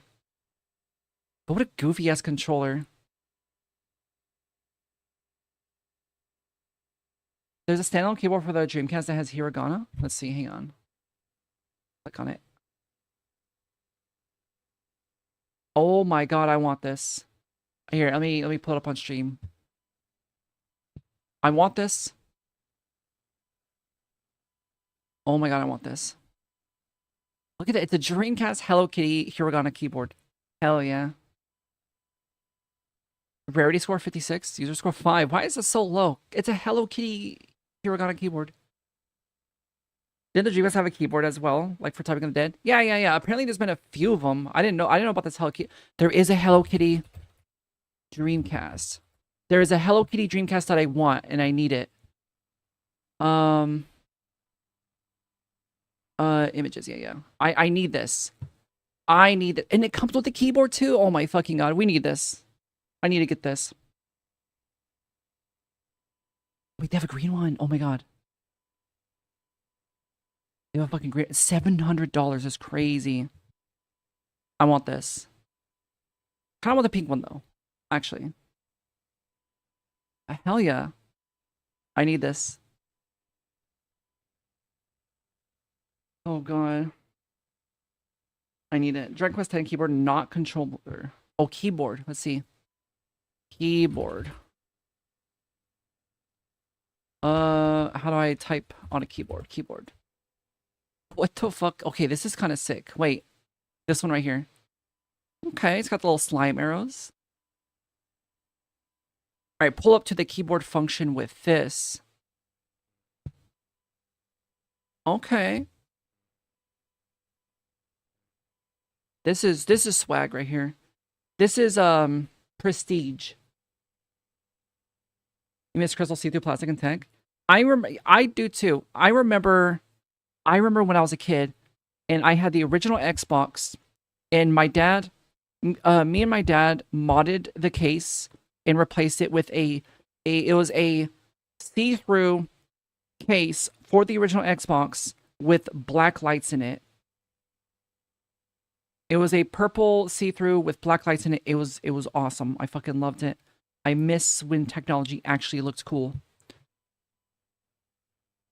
Gamer keyboard, epic. Yeah, I like this. It's cute. Hello Kitty one's better. And the where are we? What the fuck? Yeah, the GameCube Phantasy Star Online one is even better though. I absolutely want that GameCube controller keyboard. Yeah, the numpad is Roman numerals. Wait, fucking is it? Wait, for this one? Oh my god, it is. What the hell? Okay. Now this is epic. Yeah, the problem with modern clear plastic is they're very brittle and love to break. We just need plastics. Look at this guy. Just staring at you. Menacingly. Yeah, we need plastic that has more microplastics in it. We need plastic. We need to go back to when plastics were incredibly unhealthy for you. I mean, they still are, but... Ooh, who's she? Oh, look at this guy. Dude does not know where he is right now. Yeah, this is cool. I like this. I really gotta pee. I want to take a quick pee break. I'm gonna pee my pants. I'll be right back. Oh, I gotta pee so freaking bad. Hang on. Pee break. And the bookshelf I'm gonna use for a combination of plushies and books and whatnot.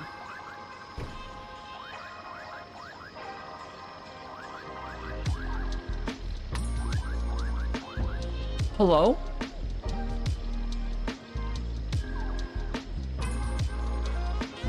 What?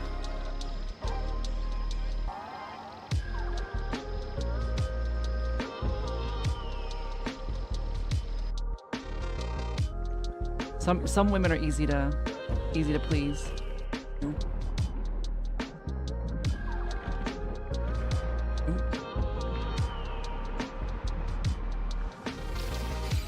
Oh. Oh, did I piss off the rock? Oh my god. Okay, yeah, let's not do that. Let's get the fuck out of here. Damn, yeah, you're pretty useless, yeah. Being blind and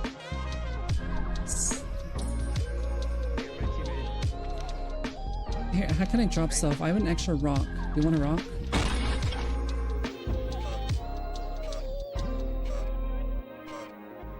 Okay, no, maybe not this person. Yeah, I don't know. I think I'll probably just end stream. But yeah, wait for it. Wait for it. He's dead. He died. He's dead. Now, if we restart... Wait, you got Okay, some no. text at the bottom too. In game 2, but before point 8, they're like grenades? God damn. What was that? What the fuck was that?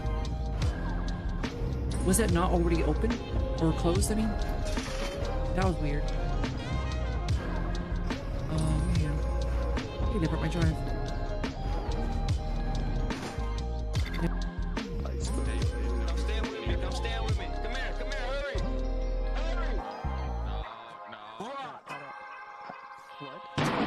Oh my god. Alright, I'm back. Hi. I peed. Where were we? What were we looking at? Oh yeah, these keyboards. She's an ogre, playable race from... Okay, so I'm gonna be honest. The only Dragon Quest games I've ever played... Dragon Quest Builders. These are the only Dragon Quest games I have ever played. Which... This game is goated.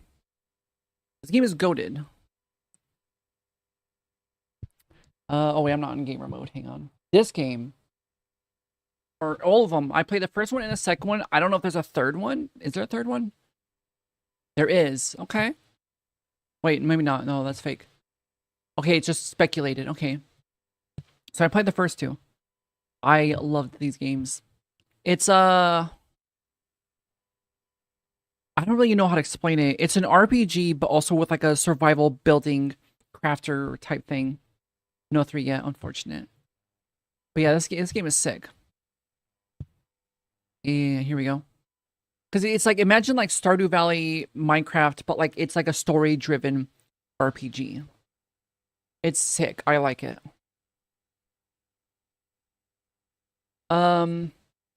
I never played the original Dragon Quest games or like any of like the mainline games, but the Builders game was I really like it. Fuck. DK Bongos cringe. Lame. Okay, let's look at here. Life Fitness and Exertainment System. Wait, what? It's like a whole thing. What the hell? For the Super Nintendo? That's crazy. A whole, like, bike, stationary bike for your Super Nintendo is crazy. Okay. Exciting boxing inflatable controller. Wait. Hold up. Is it, like, make you punch harder? What is this? What is this? Oh. We had a few of those back then. Yeah, I think back in like the 80s when everyone was trying to like the whole fitness craze, you know? Here we go. Here we fucking go. Right here. This guy. I was going to buy one of these. I'm glad I didn't though, because I was going to buy it for somebody else. And I'm glad that person doesn't have it. I'm glad I didn't buy it for that person. I want to buy one for myself now. This thing is sick. It's a horrible controller to actually play with. But it's a fucking chainsaw. It's just sick. I want to buy one of these. One day. One day. One day. Res Trance Vibrator.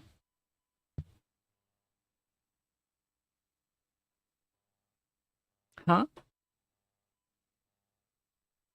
Huh?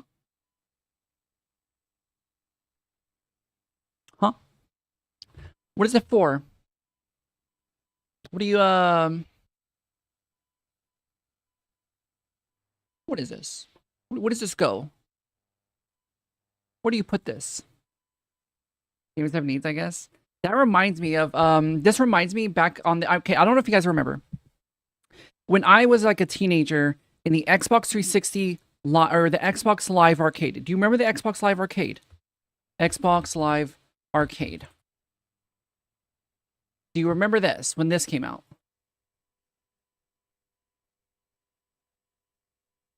Was it this one? It might not have been this. It was around this time though. But it was essentially a separate store on Xbox Live on the Xbox 360 where people can upload their indie games. Like you could become like a certified indie developer for Xbox and upload your own games. It was like the Xbox equivalent of like a Steam Greenlight or like a Steam like an indie, a way for indie gamers to be able to upload their games. Yeah, right here. So people can upload their indie games to Xbox. However, it also allowed people to upload like just whatever. And I remember there was a lot of games, like some of the top games on here were games that literally just turned your controller into an interactive vibrator. That you can make your controller vibrate however you wanted. You can make it pulsate, you can make it throb, you can make it like do certain patterns, you can change the intensity, you can make it so only one side vibrates. You remember that people can sell games for $1? Yeah. I remember that. And I had the vibrator game because not for anything weird, but because it felt good, you know? Just having your hands be vibrated. I don't know. It was cool. I thought it was neat. But yeah, that's what that reminds me of. Where were we? Yeah, vibrator. You're not paying that. I'm not. I was a teenager and I was autistic and the vibration felt good on my hands and my legs. I didn't use it a lot. I definitely understood how it could be weird even back then, but that's not what I used it for. Pocket Sonar. I have seen this one. I actually saw somebody use one of these. And it wasn't even like a game either, right? This wasn't even a game. It was just a tool for fishing, right? Yeah. Right? Maybe not. Maybe it was a game. Not Super Famicom people just put their R-rated Pokemon cartridges like they weren't games? Really? What the hell? Okay. I mean, I guess, right?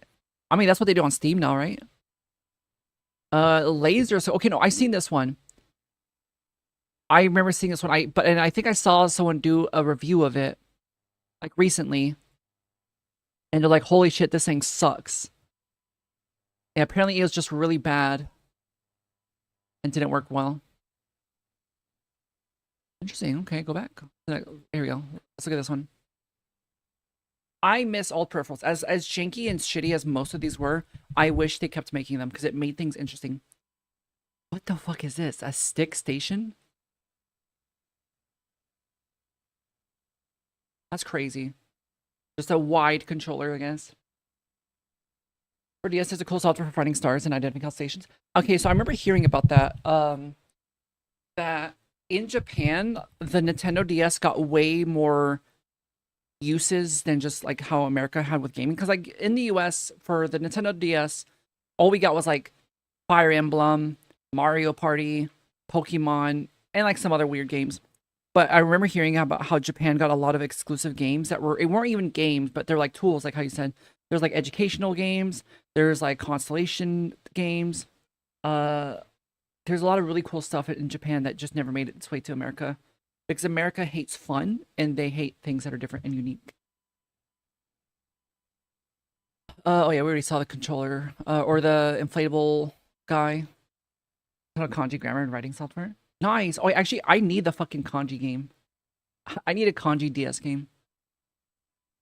Free glasses. What is this? LJN Roland Rocker? The fuck is this? Oh yeah, the TV tuner. Aladdin deck enhancer? Attachment to the NES that would enhance 8-bit games, so please make them on par with the 16. So it was just an upscaler. That's crazy. Pop screen is great for going to exactly. Yeah, it'd be really good for that. I think that's like a perfect device for learning stuff like that. The DS was honestly like it was kind of slept on, even though it was incredibly popular. I think it never reached its full potential, at least here in America. We just used it for fucking Guitar Hero and Pokemon. It definitely had way more potential. What was this? Program pad. Controller with a neat LCD screen that allowed rapid fire slow motion and sequence programming by that. I mean, you could just input a sequence of buttons. Oh, so it's like the first like macro. Okay. About the roll and rocky is you need to hold the NES control for the buttons. Wait. Oh, so it like doesn't even do anything really. Interesting. Hello, Rebel Wolf. How you doing? How's your day going? So this was just like the first. So I remember on the PS2 when I played Devil May Cry 1. I remember getting this red Mad Catz controller. It had like the clear plastic sort of. Plastic, or it's like the clear red plastic, and it was small, and I liked it because I could actually hold it properly, and you can program macros into it. So I used to program like a really powerful combo in Devil May Cry, because if you're not familiar with Devil May Cry 1, the combos were timing based. It was timing based, so you had to like hit buttons in a specific timing for it to do certain things. And I just programmed a combo into it, and so I would just go around spamming the one combo with the one button, the macro.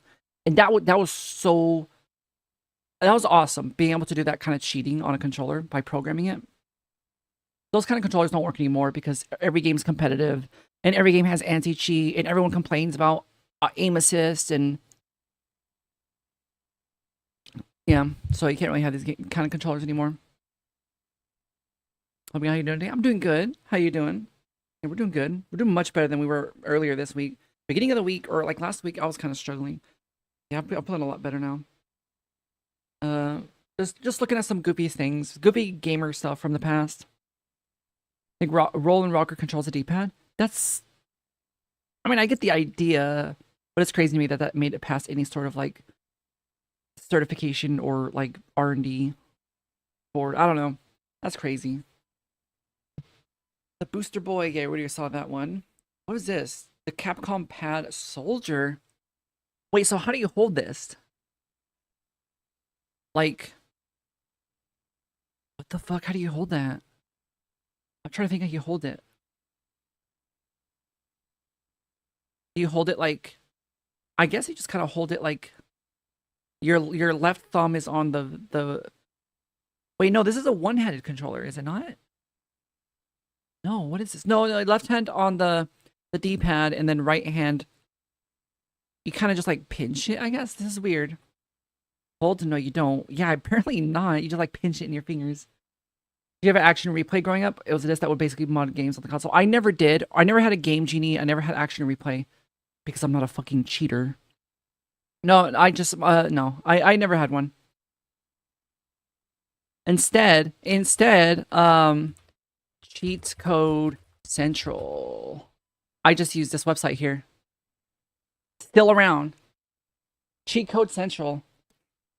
This and also the cheat code books from the 90s. Yeah. I had a bunch of these guys. I had a bunch of these types of books. That's still up? Yeah. Cheat CC still up. But yeah, I had a bunch of these types of books. Like, I think I actually, like, literally had this one. But yeah, it was just a little book with cheat codes in it. And, like, tips and tricks and stuff for different games. And I would use Cheat CC otherwise. And it's still up. Does it actually, like, is it still a thing? What about PC? It just seems like an article website now. Yeah, it's just like a journalist website now. Or whatever, news site, whatever, gaming news. Capcom Soldier Pad was used for Street Fighter 2. I mean, I guess I guess, yeah, like, well, where is it? Where is it? It makes sense for, like, a fighting game. Having weird grips on fighting games seem to be pretty OP. Can we play a game soon? I mean, maybe, yeah. I don't know what game to play. But yeah. Love those books, too. Yeah, I used to always get them at when we would have, like, the Scholastic Book Fair at school.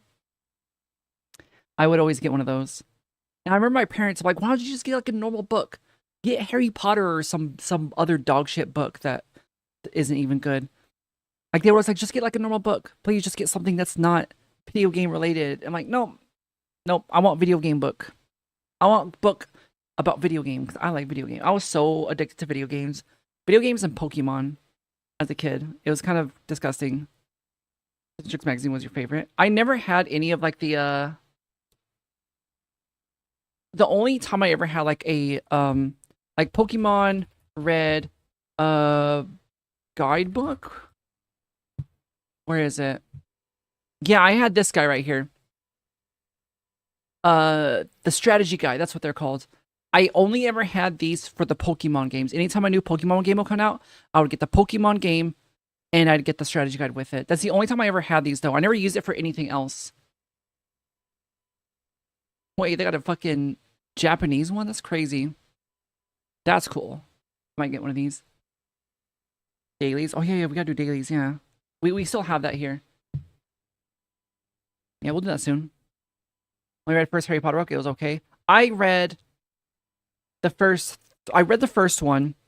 I thought it was mid as fuck. But then one of my teachers really pushed me to read the next one. I read the next one. I was like, wow, this one's even worse than the first one. I stopped reading them. I was like, wow, this story is boring as fuck. Bought some Chico books from the 80s lately. Nice. Yeah, I wanna try to find. I know there's I want to take a trip into Seattle at some point because there's a particular retro game store. I can't remember what it's called, but it's a particular retro game store that has a lot of old strategy guides, and I want to go check them out. But I gotta make the trip all the way over there. The guys were nice for art. Yeah, it was really cool. But they got way more video game books and guides. I bet. God, I would very much like to take a trip to Japan to visit some of their, like, game stores. I remember I recently watched a video where it was someone, I don't remember who it was. It's somebody I don't know. But they walked through a bunch of different card shops in Japan and seeing all, like, the different types of, like, Pokemon and Magic the Gathering shops in Japan was crazy. I thought it was really neat. I would love to go visit stuff like that. So you've always read a lot of books. When you were a kid, you used to read a lot of books about survival in the wilderness. Did you read Hatchet? That's the only one I ever read as a kid. Because we had to. It was called Hatchet, right? Hatchet? Book. Yeah. We were forced to read this book in, I think, middle school. I read it and I was like, this is kind of mid. You read the whole series? Really? I didn't care for it too much. I thought it was neat. Okay, you know what one book I did read as a kid that I actually really liked? Apparently there's like a whole series of it. This one, Wings. Or I actually don't know which one it actually is. Apparently there's many Wings. I think it was this one? No. Was it this one? I think it was this one. I'm pretty sure it's this one. I don't know. It's a story about there's a kid who starts growing, like, wings. Like he's in high school, he's awkward, you know, he's a teenager, he's going through puberty, but he starts to grow wings, and he's like trying to hide them and stuff, and like people are like bullying him and making fun of him. But it turns out like there's like a 0.001% of humans that still have genes for having wings or something. I think at the end of the book, like they end up like taking him over to like to live with the other humans that have wings or some shit. It was cool. I thought it was really neat. I liked it. It might not have been a good book, but I enjoyed it. Even just going to a bookstore in Japan, you'll find a bunch of video game. Nice, nice. Yeah, I would love to visit, but it's not feasible currently. Read the whole series, including all their alternates. There's alternates? What the heck? Also read Hatchet. Was a cool book. Watched the movie they did for it. Did they make a movie for it? Okay, isn't Hatchet literally like or like The Forest? The game The Forest, isn't that like based off of Hatchet? Isn't it? Or you see, it feels like it at least. I mean, like it's just survival. You're dropped to the island and you have to survive. I don't remember the book actually of Hatchet. I just remember it's about some kid who has a hatchet and has to survive the wilderness. That's all I remember. I wasn't interested in that stuff when I was a kid. Let's see. Let's get out of here. What else do we got? Oh yeah, I want to get that. Chi-Chi's still up. Okay. Hello Kitty. I still want that. Oh yeah, let's keep on here. The Aura Interactor. What the fuck is this? Compatible with the SN, the Super Nintendo and Genesis. The Aura Interactor may look closely, but it's sound idea. A backpack version of a Rumble Pack. Okay, that's pretty cool. Like a Rumble vest. That's neat. The Glasstron is crazy though. Hatchet has alternate where different things occur as if different things happen. Like one is if he activates an emergency radio, another he gets adopted by a tribe. Interesting. Okay, that's interesting that they have like different versions. I'm surprised, or I guess not surprised, but it's definitely unique. I don't see too many books or writers doing stuff like that. Yeah, Sonar we already saw. Oh. When I went to PAX West, we actually got to play with some of these. Somebody at PAX West literally just rented out a room at the convention center. Was it the convention center? Yeah. Someone literally just rented out a room and brought like, I think it was 8 of these or is 10 of these. I don't know. He had an entire room set up where like all bunch of different TVs with these controllers set up to play Steel Battalion. And I played it. And I think I got like second place. We had a whole like because it's free for all, everyone fighting against each other. I think I don't remember, but this was a lot of fun to do. And like if you're gonna die, I don't know if you can see my mouse. Yeah. If you're gonna die, like if your mech suit is like on fire, you have to pop open this case right here and hit the eject button, or else you die. Because if you die, you're out. You're done. But if you hit the eject button before your thing blows up, you get a new mech suit. This game was crazy. And also, like, most of these buttons here, or I think it was all the buttons here. No. Yeah, this button is just to start the fucking mech. Every time you start the mech, or every time you start a match, you just have to, like, do the whole start, like ignition, power, battery, like, sensors, motion motors, all this. You have to, like, flick everything on, hit all the buttons, beep, beep, beep, beep, beep, beep. And like engage, and you like put the thrusters up. It was actually a lot of fun. The controls felt super janky and like the plastic was gonna break off. Actually, this case here, I panicked because I was about to die. So I went to go flick open the case here to hit the eject button. I flicked it so fast because I was like freaking out that I sent the cap. It came off and went flying, and I think it hit someone like that was like 2 seats away from me. Because I was like, oh shit! I just like flicked it really hard and like hit the eject button. It's really intense. It's really fun. Steel Battalion Xbox OG is pretty funny. Crazy learning curve. It was difficult. It was really difficult, but it was fun. I really enjoyed it. I love mech games.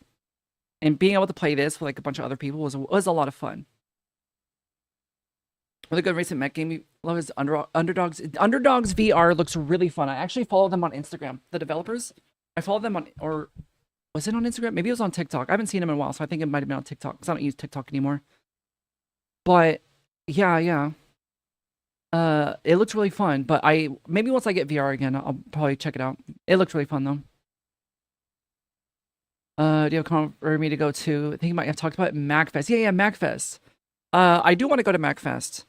Because I know Wooey has talked about it as well. I do want to go to MagFest. That seems really fun. But PAX West was a lot of fun too. GamerCon. Sounds badass. Yeah, Steel Battalion was really sick. I really enjoyed it. I don't know if I would buy one of these. Because you have to have a LAN set up. You have to have a whole like LAN party set up to play it. Because there's no online anymore. There might be like a mod somewhere or like a port that you'd be able to play. But yeah, in order to play this game, you have to play with others. Which means you need multiple controllers and multiple friends, multiple Xboxes, multiple TVs. It's a LAN party thing. You're gonna get something to eat. Enjoy. Nice, nice. Get your food. That's just fun to play with an Xbox Live emulator that lets you play online. Ooh, okay. Yeah, that'd be pretty sick. But who's playing this shit online? Who's gonna play this shit online? What lobby are you gonna find? Came back in like 2010, Steel Battalion complete box costs like $300. Yeah, that's expensive. It's probably worse today. I mean, or more expensive today. People who own the controllers, yeah, all like 12 of them. Yeah, you're just gonna be playing with the same. Honestly, that'd be pretty cool. People who own these are dedicated. Yeah, this was a lot of fun. I want a modern version of this. I want this, but modernized. Because this was cool, but like you could definitely feel that the controls were like old and kind of breaking. The guy took a lot of like very good care of them, but you can tell they're getting old. Yeah, I would love to see like a modern version of this. Cooking mother kit. What the? Huh? Wait. What? You got a spatula. What is this? Is that a frying pan? That's crazy. Gotta teach the, click on Wiimote Pog. Yeah, that's pretty cool. Oh, fuck this game. Not really. This game was a cool idea. But the fact that, yeah, these things were required. I remember that being a bullshit thing. Because I remember I bought one of these. I bought this game.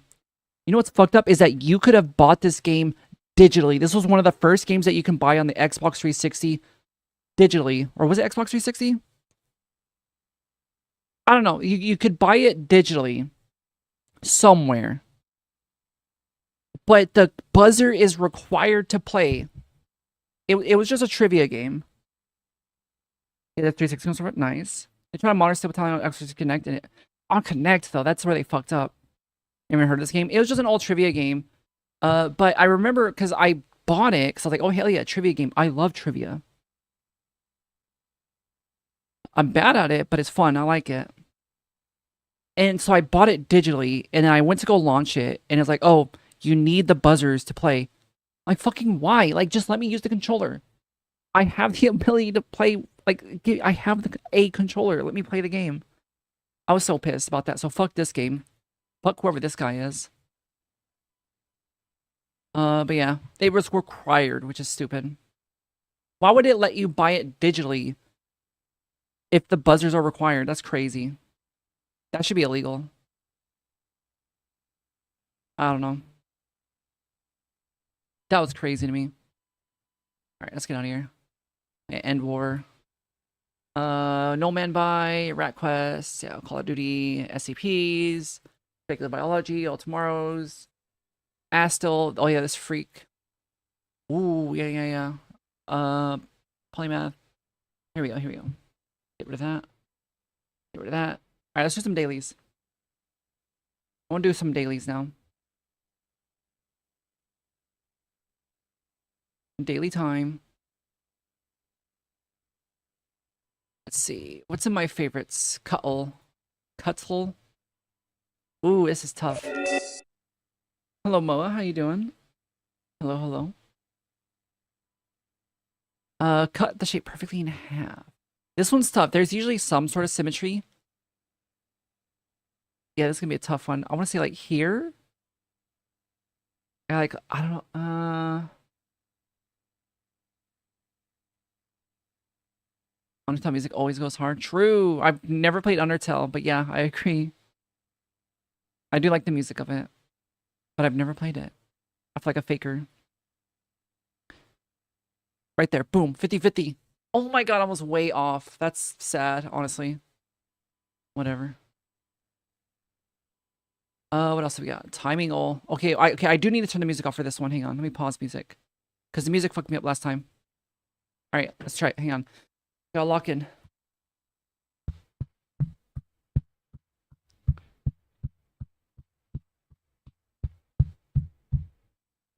I fucked up. But oh my god. I fucked up. Close though. Only the top 50%. That's not good enough. That's not good enough. We can do better next time. I fucked up because I was tapping on the to keep time as a metronome. And I forgot you have to click, so I was a little slow. But yeah. Costco. Ooh, this one, yeah. I had my hand on the spacebar like I was gonna hit spacebar. Alright, let's see. Organic boudin. Boudin. Sourdough. Stuffing. This looks kind of good. Let me zoom in a bit. How many ounces was it? 32 ounces of stuffing. And it's organic. Right, organic adds a decent increase in price. Not as much as you would think, at least not at Costco. We thought that last time. We got tricked because something said organic. Are we guessing the price? Yeah, we're guessing the price at Costco. But yeah, last time we thought that the organic would make it more expensive, but it seemed to be very similar. Stuffing's always so dry. I love stuffing. I've never had this stuffing, so I don't know how good this one is, but like just the basic like stovetop stuffing, I love it. I love my moist bread. Around $7, really, for 32 ounces of stuffing. It's pronounced boudin with a soft N, French ass word. Boudin. The fuck's a soft N? I don't know what a soft N is. 390 USD. We'll see. My guess, like in the word pain. Nana. So boudin.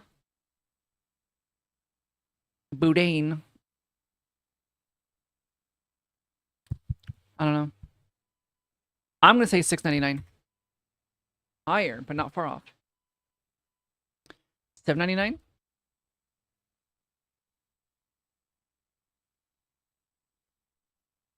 Oh my god, choking. Ugh. It gotta be $7.99 then, right?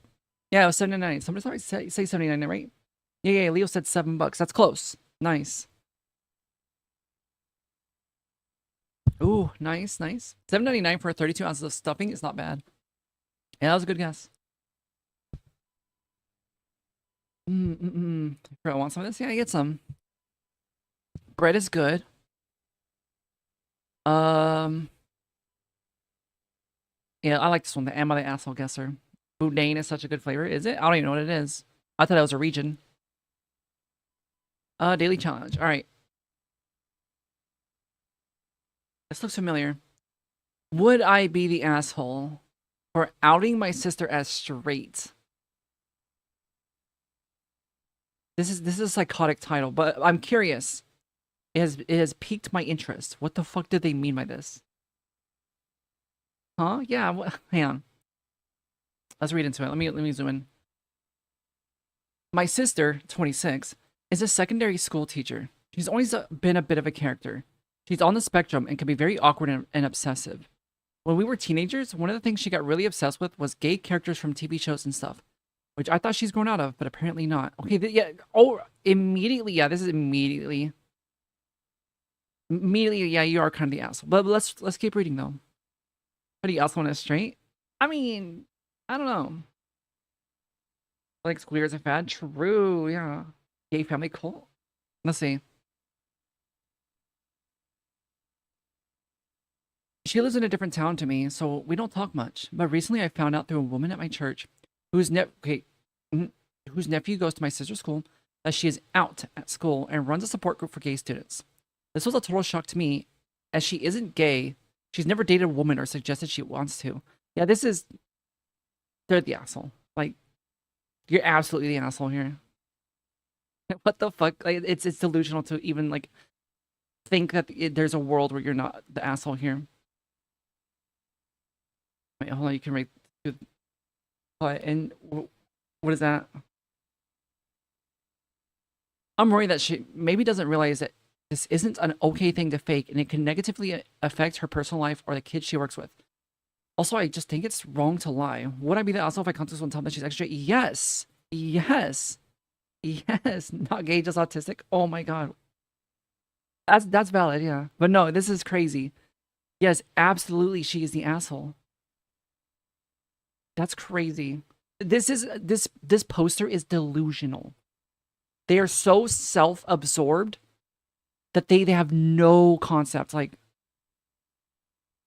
this is like classic, like, this is like tier 2 narcissism here. That's crazy. To be so self-absorbed that like, no, you're not gay. I know you're not gay. You're not gay. I would know if you're gay. You're not gay. I would know. And you're just lying. That's crazy. That's like narcissistic delusion. That's crazy. I'm curious. I kind of want to see the original post, but let's not dwell.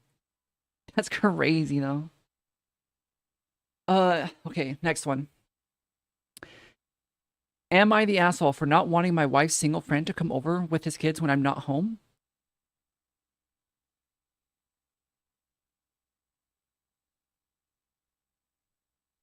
Weird. I'm a little confused as to what the situation is here. My wife has a single friend and they text all the time. Your wife's cheating on you. They are close friends. He mostly talks to her about his dates and other related things. He has 2 kids, and the kids like to play with our kids, so we arrange to have play dates during dinner time. They usually stay for a couple hours. During the play dates, my wife, myself, and her friend have a few drinks and hang out while the kids run around. I'm working late tomorrow night and won't be home until after 8. My wife still wants to have the play date. However, I'm not comfortable with it, and I don't think this is appropriate. Am I the asshole? I don't think you're the asshole. Wait, no. You are the asshole. I don't know. This one's actually hard. This is not as obvious as the last one. This is definitely like, I don't think you're an asshole, but like, the whole situation's just weird. I don't know. I think I know what Reddit's gonna say. Reddit is gonna say that they're not the asshole because this is what every Redditor's life right here. Every male Redditor, this is his life. His wife's boyfriend, you know, type energy. He is not an asshole, but he's insecure. Exactly, yeah. I don't think he's an asshole, but he's just insecure. Why can't people just talk to you insecure instead of asking the internet? Exactly. Well, it's because he's a Redditor. That's why. So, yeah, I'm gonna say not the asshole. Verdict was you're the asshole. Okay, I think asshole is not the right word.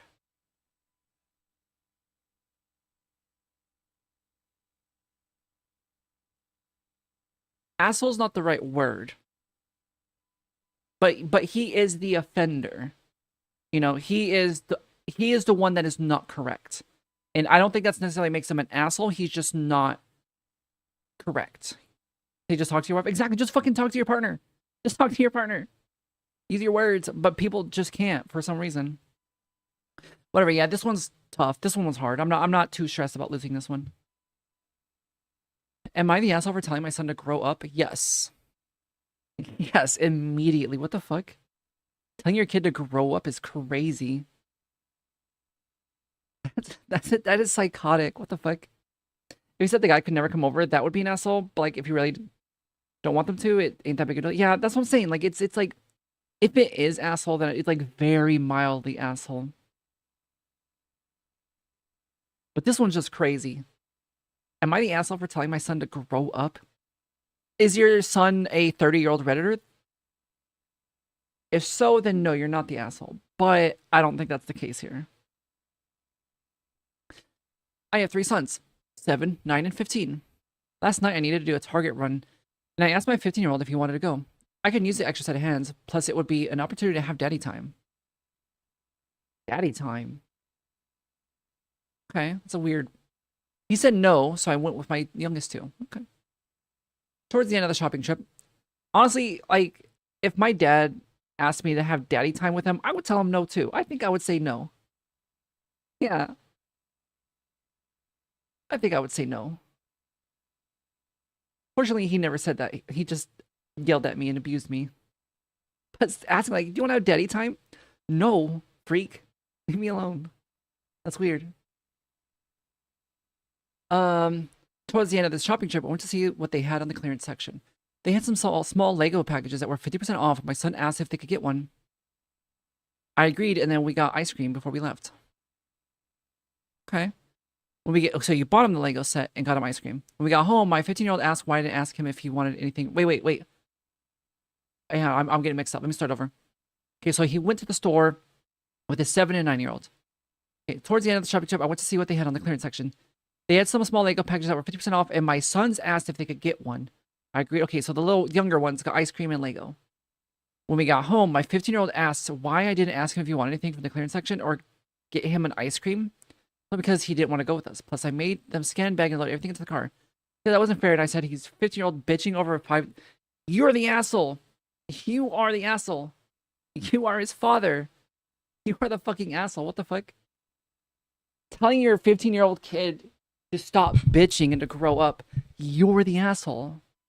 For a $5 Lego set and a cup of Ben & Jerry's ice cream, so you really should grow up. Yes, you are the asshole. This is psychotic. What? You are the asshole. Absolutely. What the fuck? You were already the asshole for calling it daddy time. But you're also the same man who's calling it daddy time, telling his son, to stop bitching and grow up. That's crazy. Here, let me just put this into perspective here. You have a son. You have a child son. A child son. You say, hey son, do you want to go have daddy time with me at the mall? Or at Target, not the mall. At Target? You want to go have daddy time? And he's like, no, I'm good. I'm a little too old to be having daddy time with you, you know? And then when he says like, hey, like, I kind of want some ice cream too, you know? And you tell him, stop bitching and grow up. Like, whoa, what happened to daddy time? What the fuck? And that seems like they overreact. As a kid, I'd expect not to get gifts. The kid is also kind of, I mean, you didn't go, but he's also a child. He is a child. Children are dumb. But that is your purpose as a parent, to guide your child to not be entitled and like you are the adult. You know? You are the one teaching him these behaviors. And so to tell him to stop bitching and grow up after asking him if he wants daddy time, that's crazy. That is just crazy. Alright, let's move on. What else do we got? Jeez. That's just psychotic. I don't know. I can't even. Can you go to the general store with sister every 2 weeks, carry 12 bags of dog food home and get a can of soda free? That's all. Yeah, see, like, if you go with someone, but I mean, like, that's the point. Like, that's a child, though, you know? It was like a manipulative tactic. Like, the dad wanted the 15-year-old to feel jealous, to coerce him to want to come along and say yes more. Exactly, yeah. The father is definitely an asshole. Like, just generally, in this scenario, in everyday life, the dad is absolutely, I can smell it. He's an asshole. Coindole, this is my favorite. Alright, heads or tails?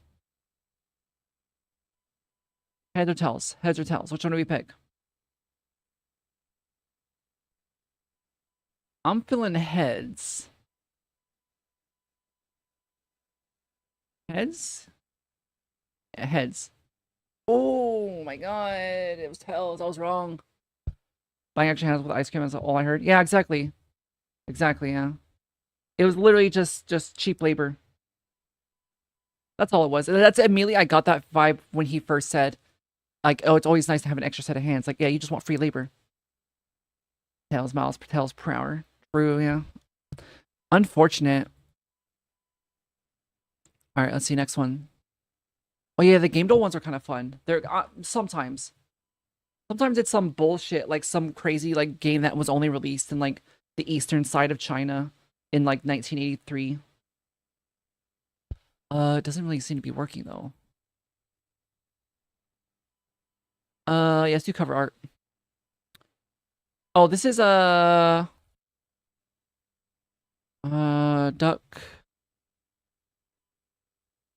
DuckTales? Did we get it? Oh yeah, we got it. Did we? No, it's probably DuckTales 2 then. Yeah, DuckTales 2. I know that foot. I know that foot. I know that duck foot. Yeah, that's DuckTales 2. Easy clap. If you're not really child limited, you're a teenager. A teenager is still a child. Yeah, a teenager is still a child. Your brain does not even fully develop until like your early 20s. You're still stupid as a teenager.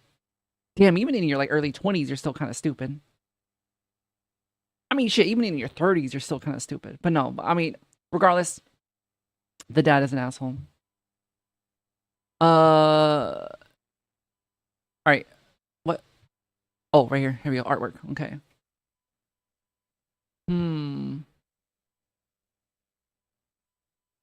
I don't know this one. I'm gonna skip immediately. No idea. That did not help at all. What is this? Skip. Is this Risk of Rain? I don't think it's Risk of Rain because these characters don't look familiar. But like the art style kind of looks like it. Not Risk of Rain. Okay. What is this?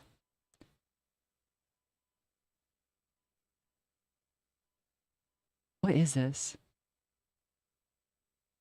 I have no idea what this is.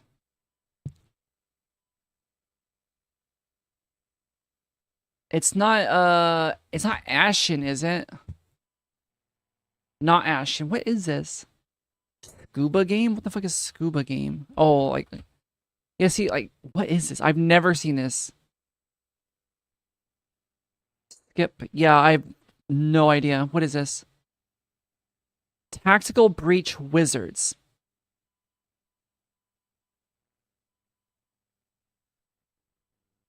Huh?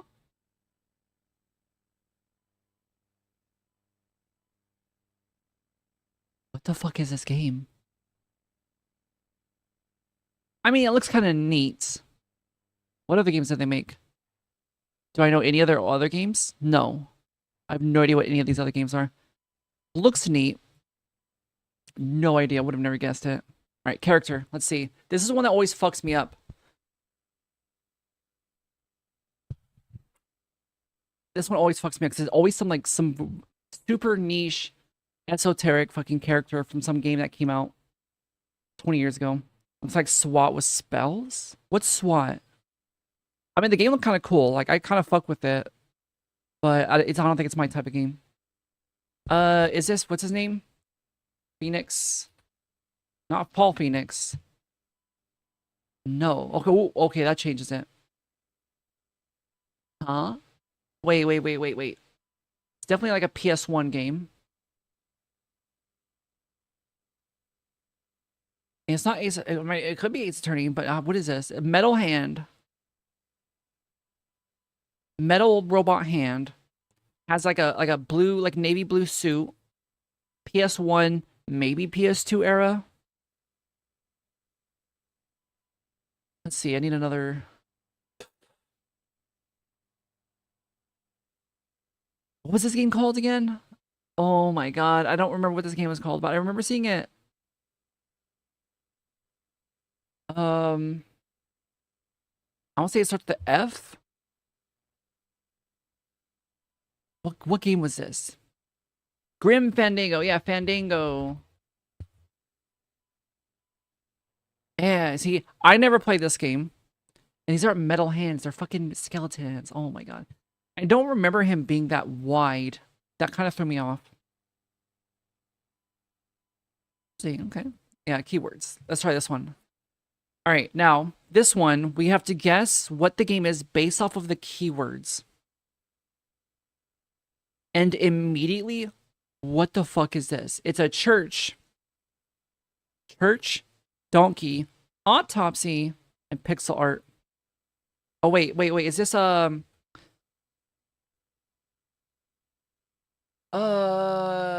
Graveyard Keeper? Yeah. Oh my god, we actually fucking got it. Holy shit. One shot. Holy shit. Okay. Crazy keywords though. That was crazy keywords. Fighting of Isaac. No, but good guess. But yeah, it was Graveyard Keeper. I remember this game was actually, I really liked this game. The one thing that really gave it away was Autopsy. There's only like 5 games that have autopsies in it. The autopsy part like kind of gave it away. That was the one game where you made that one game that you made a game? What do you mean? Donkey gave it away for you, the community says. I don't remember the donkey, but the other keywords were strong enough for me to look past the donkey. An apples farm? I don't remember that. Okay, this is hard mode. We just have to guess the game. Donkey Kong Bonanza. Oh my god.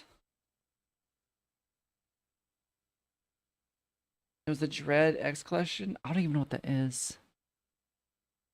He wanted the carrots to deliver bodies. Oh, yeah. Okay.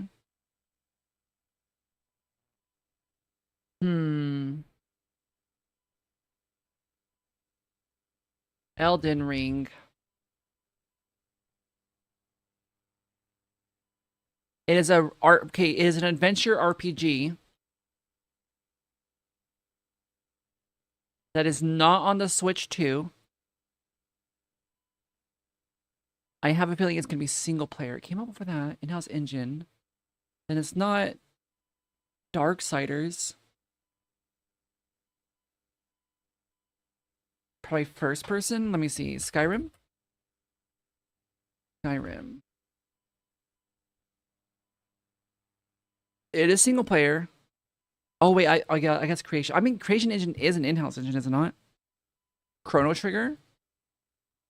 It's like 10 million Chrono Triggers, isn't there?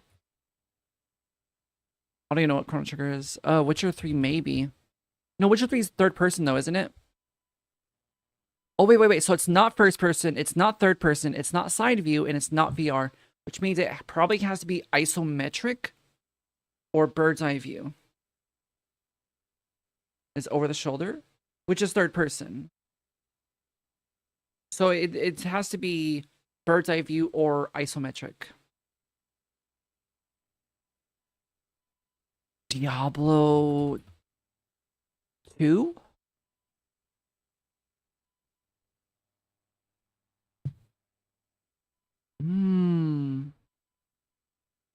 Close. It came out in the 90s. Yeah, it is isometric. We were right.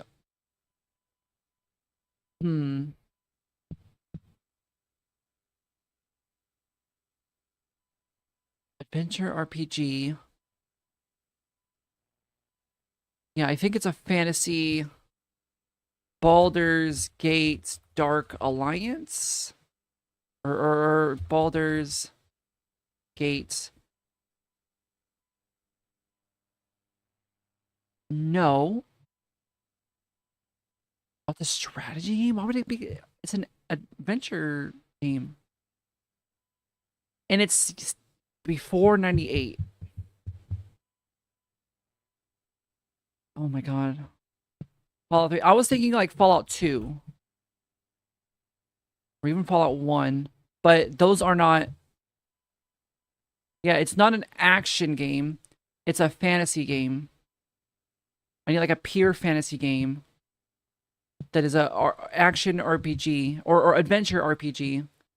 Fantasy adventure RPG that is bird's eye view or isometric view. That is only single player. That came out in like 1996 or 1997. Rogue falls right into this. Let's try it. Nope. Rogue is way too old. Yep, nope. Too old to know, Alundra? Let's try Alundra. Ooh, closer. But this is also technically a platform. Not quite. And also this is on the this is on Windows. This was on PC. A game that came out in like 1996. It has to be 1996. Okay, let's look at the variables here. It had to have been on PC. It has to be a purely adventure RPG that is fantasy and something else. Fantasy and something else. I don't know what that something else is, but we know it's not action. Came out in 1996. It's isometric. It is only single player, and it was developed on a in-house engine. That is our current things. I did Diablo 2, which was not it because it also is technically horror. It's also technically hack and slash.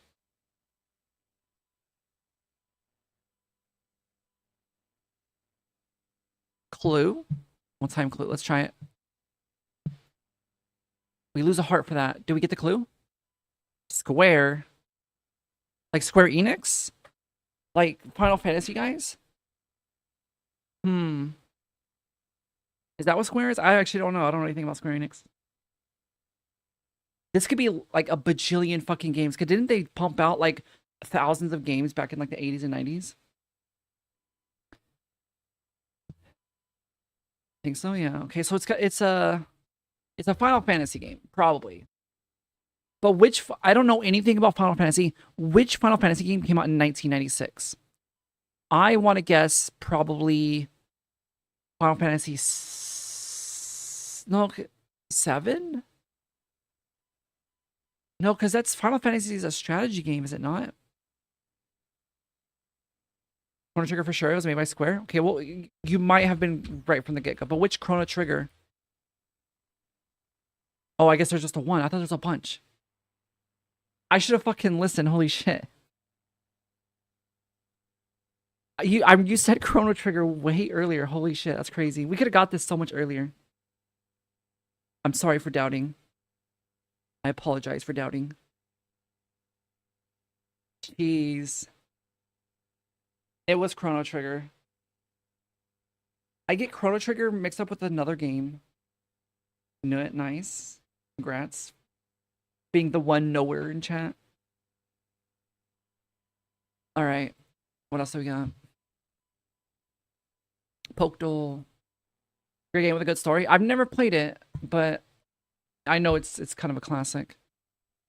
Alright, now this one we just gotta guess the Pokemon. Never played that game. Yeah, me either. It looks cool though. I get it mixed up. I don't know. There's another game that I always get it mixed up with. Alright. Immediately we're just going straight for Dragonair or Dragonite.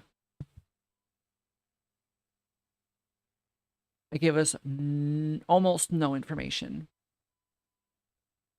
It's not a stage 3.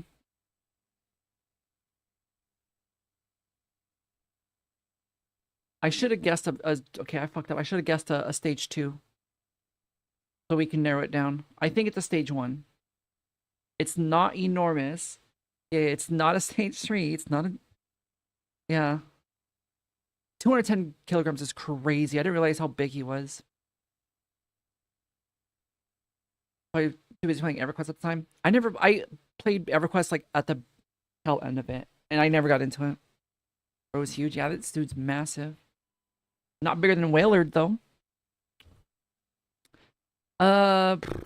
Let's see. Let's guess.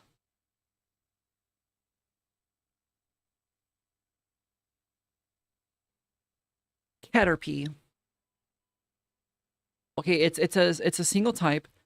It is stage 2. It's bigger than Caterpie. It's not in the forest. It's not in the water. It's not green or orange, and it's not a bug, but it is a solo type.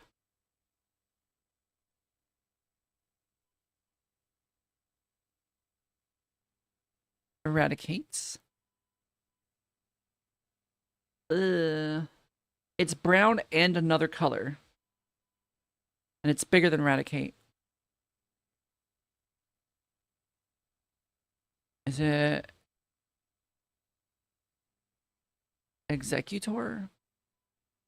Oh, he's Psychic as well. I forgot. Yeah. But he's brown and yellow. We narrowed it down. He's brown and yellow. Oh, I fucking know what this is. I fucking know what this is. I fucking know this dude. What? Are you fucking serious? Oh, he's orange. How's that orange? Dude is brown and yellow. I call bullshit.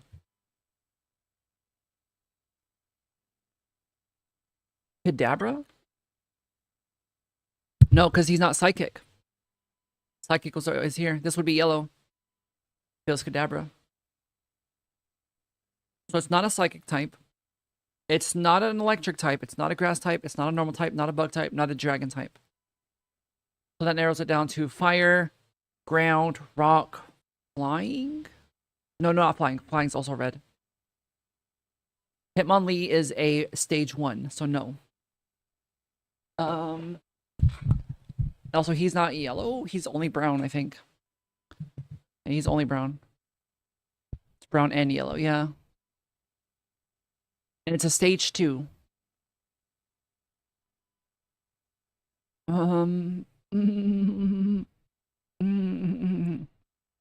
Doduo? No, because Doduo is normal type, and it's not a normal type.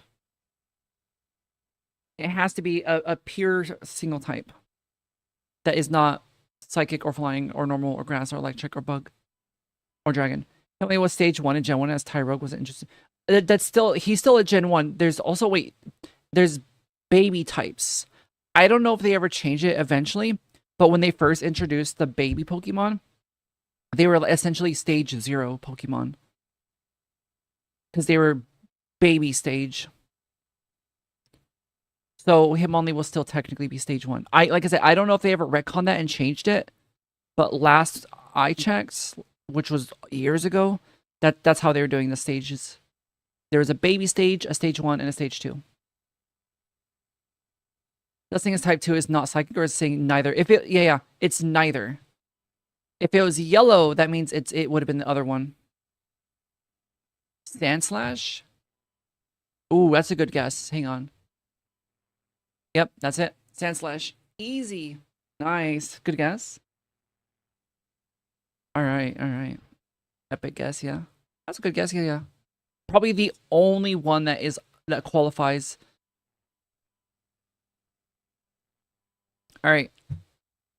Who the fuck? Gen 1, right? Let's see, it looks like Tyranitar. Who the fuck is this? I want to say Magikarp? No, it's green. It's green. Wait, is it? The border looks green, but the card looks white. Oh, it's Doduo. I know, it's Doduo. Yeah, okay. Yeah, Doduo. There we go, yeah. Yeah, good guess. Took me a second. Because at first I saw Tyranitar. Epic Google. Yeah, I initially saw this guy. Wait, where is it? Kinda. Just more green, I guess. Pumped up the contrast. That before all you? Did you? Oh shit, you technically did, yeah. Okay. Technically. Alright, next one. Description. This is a hard mode. Which Pokemon has this description? During the daytime, it buries itself in soil to absorb nutrients from the ground using its entire body. The more fertile the soil, the glossier its leaves become. Bellsprout?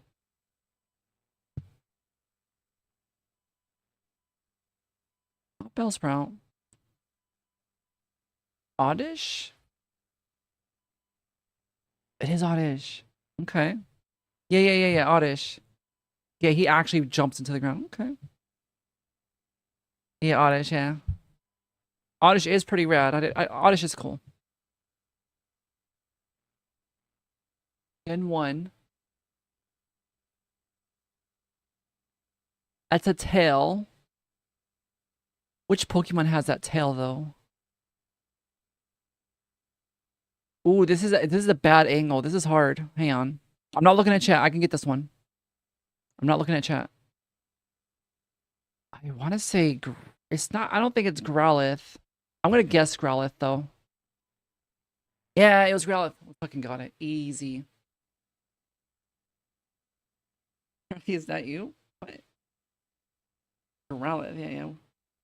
Nice. We got it. We got it. I'm gonna do Naruto. Guess with a jutsu animation. What the fuck? It blurs it? Oh my fucking god. Are you serious? Show me the colors. What the fuck? Can I zoom in a bit? Wait, this looks familiar. Is it the fucking Chidori? Or... Oh, is it a character? Oh, which character performs this jutsu? Oh, it's Naruto. Is it not? Is it not? Am I stupid? I don't know. It looks like the same scene when he first does the Chidori. No stream, just decrease in resolution. I think my internet might be struggling right now. Let me see. It looks fine. I think it recovered. Does he ever do the Chidori? Who, Naruto? Yeah, he does. Very early on, when he first learns it. But the other guy did that skill? No, they both use it, don't they? No, maybe not. It's been so long since I've watched it. I don't know. Fucking, Sasuke. Not him. I don't fucking know. Whatever, I give up. I don't know. It's been like 10 years since I've seen Naruto. I give up. I just want to see what it was. Alright, what else can let's do a couple more. What's Luckle? Oh yeah, this one. Alright. This one is pure RNG. What number? We have to hit 9. Only Kakashi, Sasuke, and Sana? Really? I thought... Wait, no. Sasuke used it against Naruto. Or he tried to use it against Naruto, I think. I think maybe that's why I got mixed up. When they were fighting, and I think Sasuke was getting pissed off. And he's about to use it, and I think he got stopped before he actually used it. Because, Kakashi was like, whoa, dude, like, chill, like, that will literally fucking kill him. Not to use Rasengan or something. Yeah, okay. Yeah, 'cause I think I remember the episode where, like, I think Sasuke was going to use it against Naruto in like, a skirmish. But then I think he got stopped because they're like, dude, if you do that, it will literally fucking kill him. Like, don't do that. Like, holy shit. Alright, we gotta try to get 9. And what are the odds? 9 tries is the predicted. Okay, let's see if we can beat the odds. Hell yeah, beat the odds. Nice. We're ahead of the curve. Alright, next level. We have to hit 11, which the odds here say we'll do it in 24. Or 25. Oh, 2 tries. Holy shit, that's gotta be like a record. Better than 92% of statistical outcomes. Hell yeah. Huge. What's the leaderboard? Luckiest. Try 7. Oh, is that for the... Okay, I think that's for like the highest level. For the, like the entire thing. Alright, 50. This one is expected in 50 tries. Okay. Well, I guess it's literally just a range. Oh my god. Hello, pigeons. Hello, birds. Hello, Pidgey. Hello. How you doing? Oh! We beat the odds again. Hello, welcome Raiders. How you doing, Pidge? What were you doing today? How you doing? You're just in time for a Luctol. Wait, what were you playing?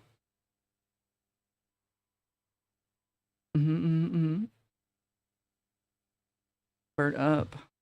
I need a... Okay, so I literally need a... I'll store that in the banks for later. I gotta take note. You'll be surprised. Finish Fallout 3, which low-key sucked. Hold up. Hang on.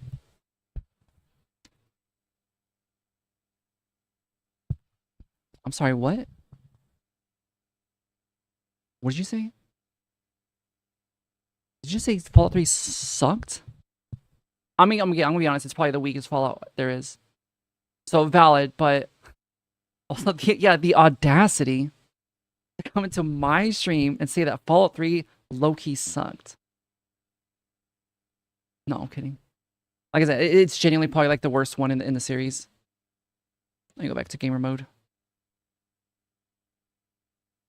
Possibly, perhaps. Did I break it? I think I broke it. There we go. Jeez. And then Ultra Kill and Succaneer with each other. Nice, nice. I'm glad you and Succaneer are getting along. I knew you two would get along. I'm happy you guys are hanging out. Blasted the story and then the alien DLC overstimulated. Okay, that's where you fucked up. Mothership Zeta is honestly, I remember when it first launched, it was really fucking cool. I was really excited for it because like, holy shit, the aliens, you could actually do stuff with the aliens now. I was like, wow, this is really kind of a bad DLC. This DLC kind of just sucks. So fair. Like I said, Fallout 3 is probably the worst Fallout in the game or in the whole franchise. But I mean, come on, it's Fallout. It's still good. I think it was better back in the day when I played it on like Xbox 360. I think I have more attachment to it because I played it when I was a kid. Fallout 3 story I liked more than 4, to be honest. The story in 3 was more interesting, but 4 was, I think, just overall better game.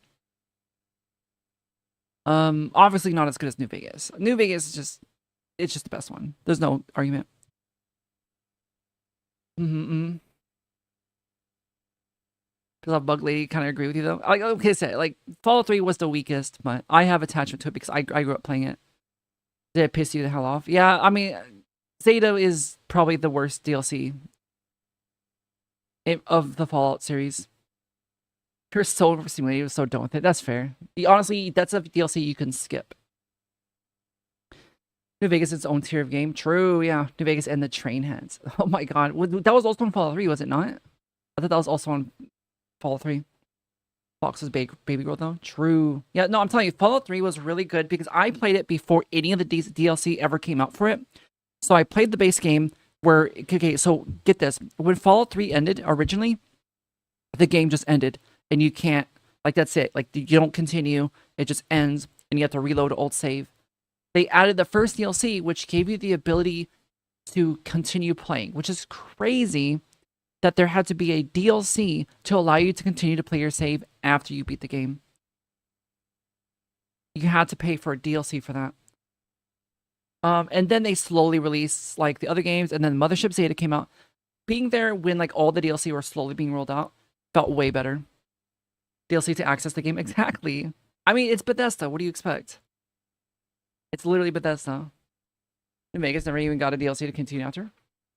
New Vegas, you can just continue with the game after you beat it, right? Yeah. I'm pretty sure. I don't think about it. I don't think I ever even attempted to because I didn't want to. Because the game is just so replayable. Yeah, I think that New Vegas, it's just so replayable that like you beat it. I'm like, all right, I want to do it again, but I want to do it with a different faction now. I'm sure gave you love for time travel. Wait, they got time travel? I mean, it's in the name. That's cool though. I was about to say doing the DLC to access New Game Plus and the New Yakuzas. I mean, that's what Bethesda did. But damn, yeah, DLC. Well, I mean, I think Borderlands 2 also did that. Or it gave you New Game Plus. You could play regular New Game Plus, but a lot of like, I think there's a New Game Plus Plus that was locked behind DLC. I believe, yeah. Because you had normal New Game Plus, which was just like a normal New Game Plus, which was kind of cool. It's just, you play the game at like max level, everything gets scaled up. But to access like all the really cool like New Game Plus content, in terms like for the raids and like special DLC, you had to like buy the DLC to access like the super New Game Plus whatever. It's not a lot of people because some of the named weapons were only after point of no return. Jeez. Yeah, that's frustrating. Yeah, I don't remember that. But like I said, like anytime I would beat New Vegas, I would just start a new save. Hello, Frogfather. How you doing? Hello, hello. Oh yeah, you want to see the stats? You want to see the stats? Check it out. Safe, but no VIP though. But yeah, look at the stats. That's the current team stats for all the different teams. Moth is winning by far. Moth is very popular. All right, let's go back. There we go. Loading. I need a loading screen. All right. Wait, we got it? Oh yeah, we got it. Okay. What's our 23 attempts? Where's that? That puts us in number 4 in the world. That puts us literally, actually tied for 3rd. We're tied for 3rd. Yeah, tied for 3rd in the world for the daily leaderboard. Who's the unluckiest? Holy shit. 343 tries. This poor soul. Sitting there clicking. The characters in New Vegas were much more memorable than any others. New Vegas was just better in every way. I don't know. New Vegas just had better characters, better story, better locations. Posture. Alright, hang on. Alright. Checked my posture, thank you. Chrono Trigger is a must play in your eyes. It's my problem is that it's really old. So that might make it harder to play. Is there like a remaster? Yeah, it's just too old for me to get into. I need better graphics. I'm spoiled. I need pixels. You're a Dead Money defender and Honest Hearts slander. I remember Dead Money, but I don't remember Honest Arts. Honest Hearts. Why was that so hard to say?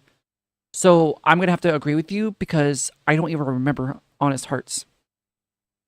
Dead Money was actually kind of goated though. The faction in Vegas were kind of mid though. Like NCR was so much more powerful than anyone else. Well, because that was the point. That was the point. Is the NCR was like the actual like. They were like the common people. They were the big group, the big dogs. Kaiser's Legion was just supposed to be a bunch of fucking weirdos, you know, who were relentless and brutal. The NCR were like the guys, the people, the civilization, the people who just wanted things to be normal. There's a Steam release, is there? I mean, but it's still old though, is it not? Let's see. Chrono Trigger. Yeah, it's still old. Like the game's still old. I'm not completely opposed to it. If it gets enough vote, oh my, oh hang on. Oh my god, if it gets enough votes on what was it, rank 1? Yeah, on rank 1, then I'll play it. Which I haven't really checked it in a while. Let me see. What am I? Yeah, we're currently on Dead Space. Let me look at suggestions. Yeah, what currently is winning after Dead Space? It's Hollow Knight. So it looks like after we finish Dead Space, we're going to Hollow Knight. Unless something else passes it. I mean, Titanfall 2 is kind of up there. Let's get out of here. Fun fact, the art for the game was made by Akira Toriyama. Wait, for Chrono Trigger? Wait, that's right. Yeah, I mean, you can even see it here. Yeah, that's sick. Hell yeah. Rest in peace. I can see I gave you a radio to call in supply jobs for soldiers, while Legion gave us healing powder. I'm telling you, like, NCR was the big dogs, you know? They were just a superior power, you know? They weren't supposed to be perfectly balanced. The power of the NCR came in the numbers and like the order and the like diplomacy of it. And the Legion, their power came from just how fucking brutal and heartless they were. Legion fans are a red flag. True. By the way, we're Sugnator. I know Sugnator's a big Legion enjoyer. Fallout 3, Fallouted, not touching the series for a good while. You get no. So you gotta play through all of them, starting from the first one, all the way to 76 in their entirety, all DLC included. In fact, on Hollow Knight, setting was inspired by an anime called Angel Egg.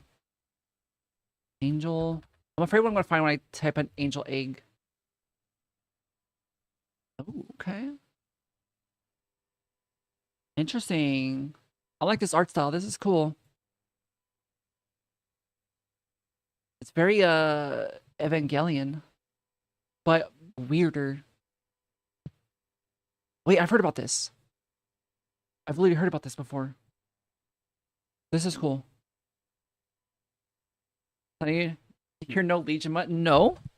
I thought you were. Interesting. Oh, I already did that. So if you fought the Legion, you get their coins, which made the best shotgun ammo. Wait, really? You were NCR based? All right, yeah. NCR gang. I still have my NCR flag somewhere. I don't have it up. I used to, but it's somewhere. I think it's tucked away somewhere. Angel Egg is so cool. I need to rewatch it. I've never seen it. I need to see it. It looks really cool though. Background looks all bug-like. Hard to explain, like biomaterial. This kind of looks like, it reminds me of HR Geiger art. Actually, don't know how you pronounce it. What the fuck is that? What is she doing? Oh my god, I can't show that. But yeah, it reminds me of like this type of stuff. Like this type of art style. No powder gangers in here? No. Not really. Weak. NCR, we a bunch of pussies? NCR ain't pussies. They're strength in numbers. I was such a freak, love them. Oh yeah. Look at this shit. Like, what is going on? Like some weird shit. Oh yeah, the JO chair. This is when Scorn. The JO chair. Damn, why is she arched like that? Yeah, this is some freaky art. Definitely, genuinely a very rare, unique, talented artist. I actually don't know if this was from him, but like inspired by probably. Yeah, like some freaky shit. Biomechanical is the term, I believe. Biomechanical. It's so intrinsic, or what's the word? I don't know. It's gone. Brain off. Maybe we should put Fear and Hunger on the list, but I don't know if it's stream. It is. I watch people play it on stream. It is stream safe. Yeah, it's fine to play on stream. You just get like a fat warning on your stream when you play it. A lot of HR Geiger is very sexual. Yeah. I know that's like they talked. I watched a critique of his work or like a breakdown of his work, and they talked about how like a lot of his inspiration for like what he was putting into the work was kind of like this weird, dark, like a mix between like horror and like putting like fetish and sexuality into it. Like a lot of this stuff is very sexual. Like where is it? There's this one. Like look at this. Like how is this not sexual? You can't really see it because chat's in the way. Oh my god! Hang on, I just saw something. Oh my god. Like, look at this. How's this not sexual? Oh, I'm closing that. Jeez.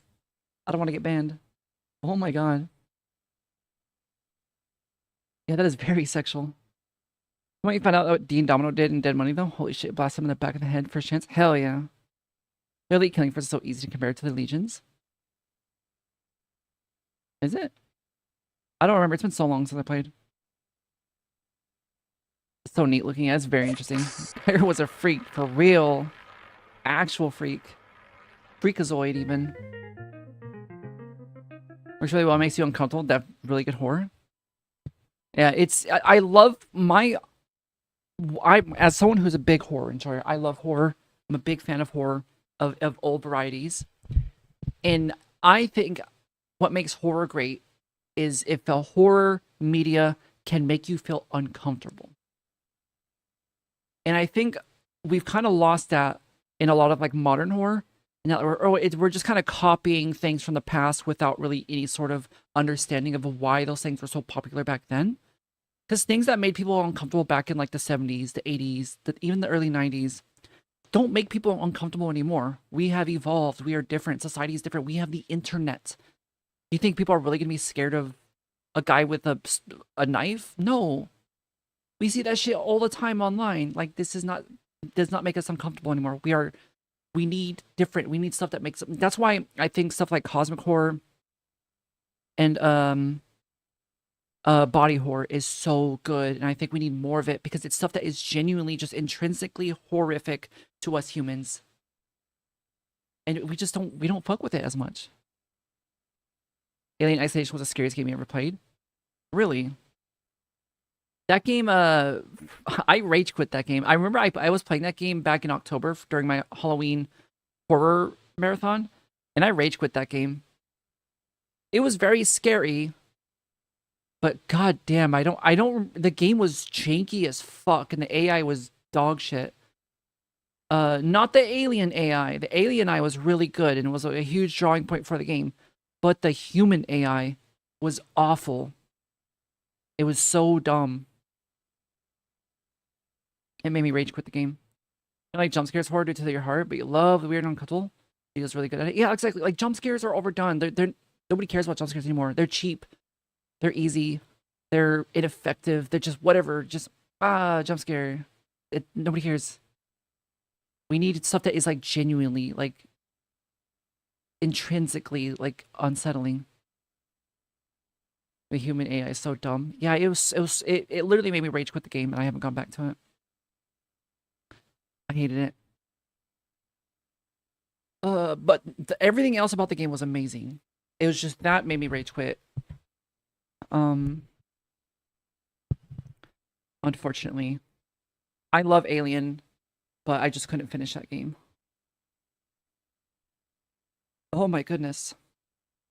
I gotta pee. However, sorry, Eraser way too young. So, oh my gosh, okay, not Eraserhead. Pinhead, Hellraiser. I want to start. Okay, so I kind of slightly mildly collect horror replicas. I'm a big fan of like classic horror replica stuff. I have a Freddy gauntlet. I had Scream like stuff, but I don't have it anymore. Like I had the mask and knife and stuff. But I want to get more. That's my point. I want to get more classic collectible replica stuff. And I kind of want to get a puzzle box from Hellraiser. I want to get a Hellraiser puzzle box. But I want one that actually works. Obviously not one that actually summons the fucking Cenobites, you know? But I want one. I mean, that'd be pretty sick though. Imagine. Like, oh, don't touch that. Don't touch that. If you don't fuck with it, you're gonna summon the fucking Cenobites. But you don't want the Cenobites to come?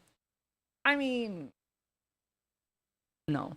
No, I don't want to get fucking hooked to a post and dragged into hell. But no, like I want to get one that you can actually like manipulate and move around, and one that actually feels like weighty.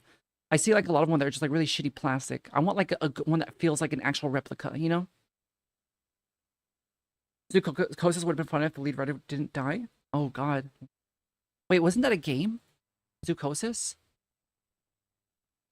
Yeah, there's a game called Zoocosis. Is that what you're talking about? I still want to play this game. It's not on my wish list. Now it is. Late to the art talk, but the Begensky is one of your favorites. That's the every fucking. Okay, well, how do you spell it again? I know this person, but every fucking weird bitch I've ever met, this is their favorite artist.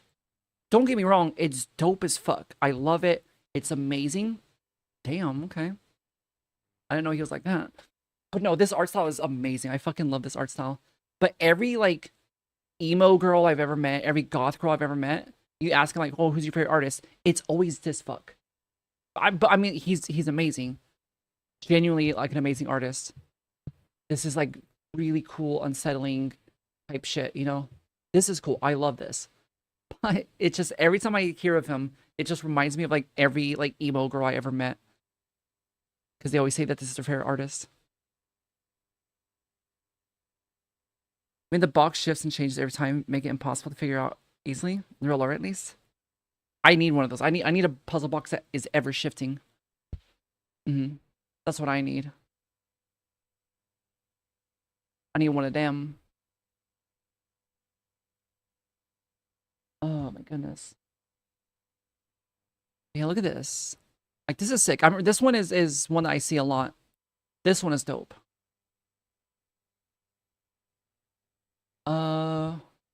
It's like this weird, like... Ooh, this one's cool.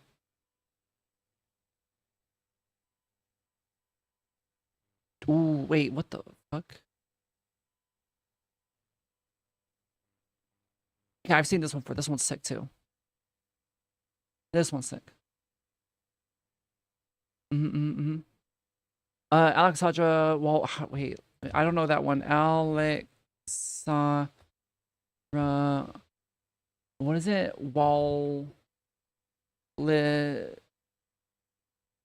Fucking, what is this? Polish? There we go. Close enough. I got close enough. Okay, this is trippy. Ooh, bug art. Okay, this is literally me. This is literally me.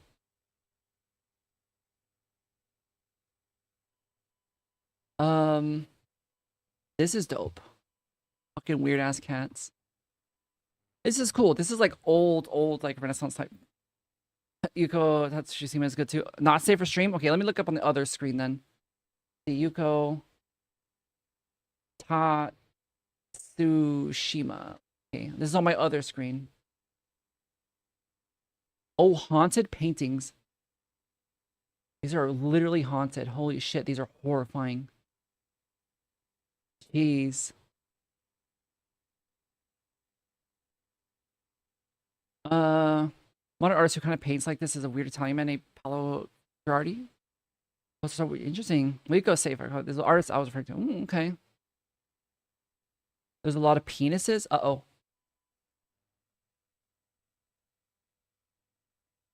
This one?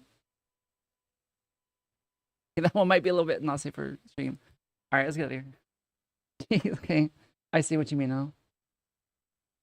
But yeah, Yuko seemed pretty interesting. Let me see. Yuko Tatsushima. Yeah, this one.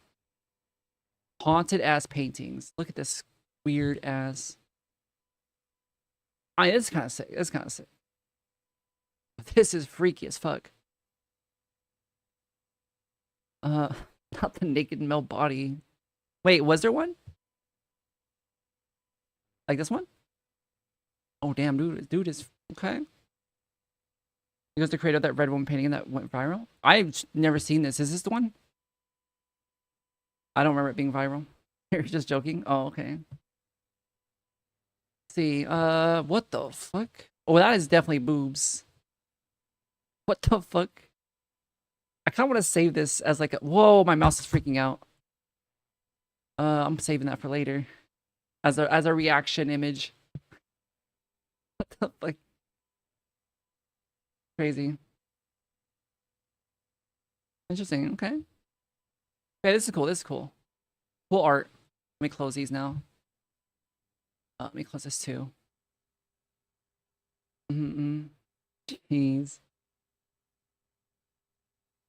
Like that, boom. There we go. What a freaky ass, See, this is why I need an iPad. This is why I need to buy an iPad. Junji Ito is also a classic horror. Yeah, Junji Ito is you know, very, very iconic. But kind of honestly overcapitalized. Overrated, not okay, overrated if not overrated. Just too many fucking people obsessed with Junji Ito, which I mean, understandably so. Great art, great media, you know. But I don't know. Too many people wanting it without appreciating it, you know? I don't know how to explain it. I'm gatekeeping it. I'm gatekeeping it. That's what I'm doing. Deal with it. Live with it. Oh god. Thunderbeck, what the fuck? Transform magical creatures into sausages. I guess. There we go. Jared does a lot of metal album cover. Ooh, wait. That's metal album cover art is definitely a very special genre of art, and I love it. Like look at Abominable Trinity. Is that the ones? Like this is a little different from like the traditional metal art, but like look at this shit. Their art's pretty sick, and like this one's, I like this one too. This one's more sci-fi-y. Like look at this one. This is sick. But yeah, this one's really cool too. There's these fully fleshed out scenes of hell and stuff. They're super cool. Let me see. Dragon Gerard Giraffe Weevil in my history. Girardi artist. Ooh, okay, this is on a different level. This is pretty sick. I like this. This touches my soul. Metalhead? I mean, I wouldn't call myself a metalhead. I do enjoy metal though. Mm-hmm. I like Abominable Putridity. I enjoy metal. I like deathcore, death metal, grindcore, that type of metal though. Black holes are always lit. I fucking love. Okay, so in Magic Arena, MTG Arena, I can't. What's it called? Black hole sleeve, or it's like card art or whatever. I use this one a lot. Wait, not this one. This one. I use this one. I love this genre of art where it's just a big fucking black hole with some like depiction of hell, which is very similar to stuff like this. This is cooler, but I fuck with this. I like it. I like the concept of there just being a massive void. Like when he has some banger album art covers. Nice. I'll look at it in a second. Paulo Jardi is also super weird. He posted a Photoshop version of himself just wearing nothing but boxers into one of his paintings and posted it on his Instagram. I mean, didn't fucking I don't know, Meat Canyon. He posted it randomly on his Instagram page. Just randomly posted a picture of his bare ass. Of just him just standing in a dark room with his ass exposed. Artists are fucking weird. I don't know. Artists be doing some weird shit. Did he? Hang on, let me try to find it. Hang on. A Meat Canyon ass. Oh my god. I gotta be careful here. What the fuck is this? Hang on. But Instagram. There's, yeah, right here. He just literally randomly posted this shit on his fucking Instagram. Just randomly. And he never, as far as I know, he never talked about it. He never, like, commented on it. He just posted this on Instagram one day. Just randomly. Dude, it's fucking weird. I mean, artists in general are weird, especially horror artists.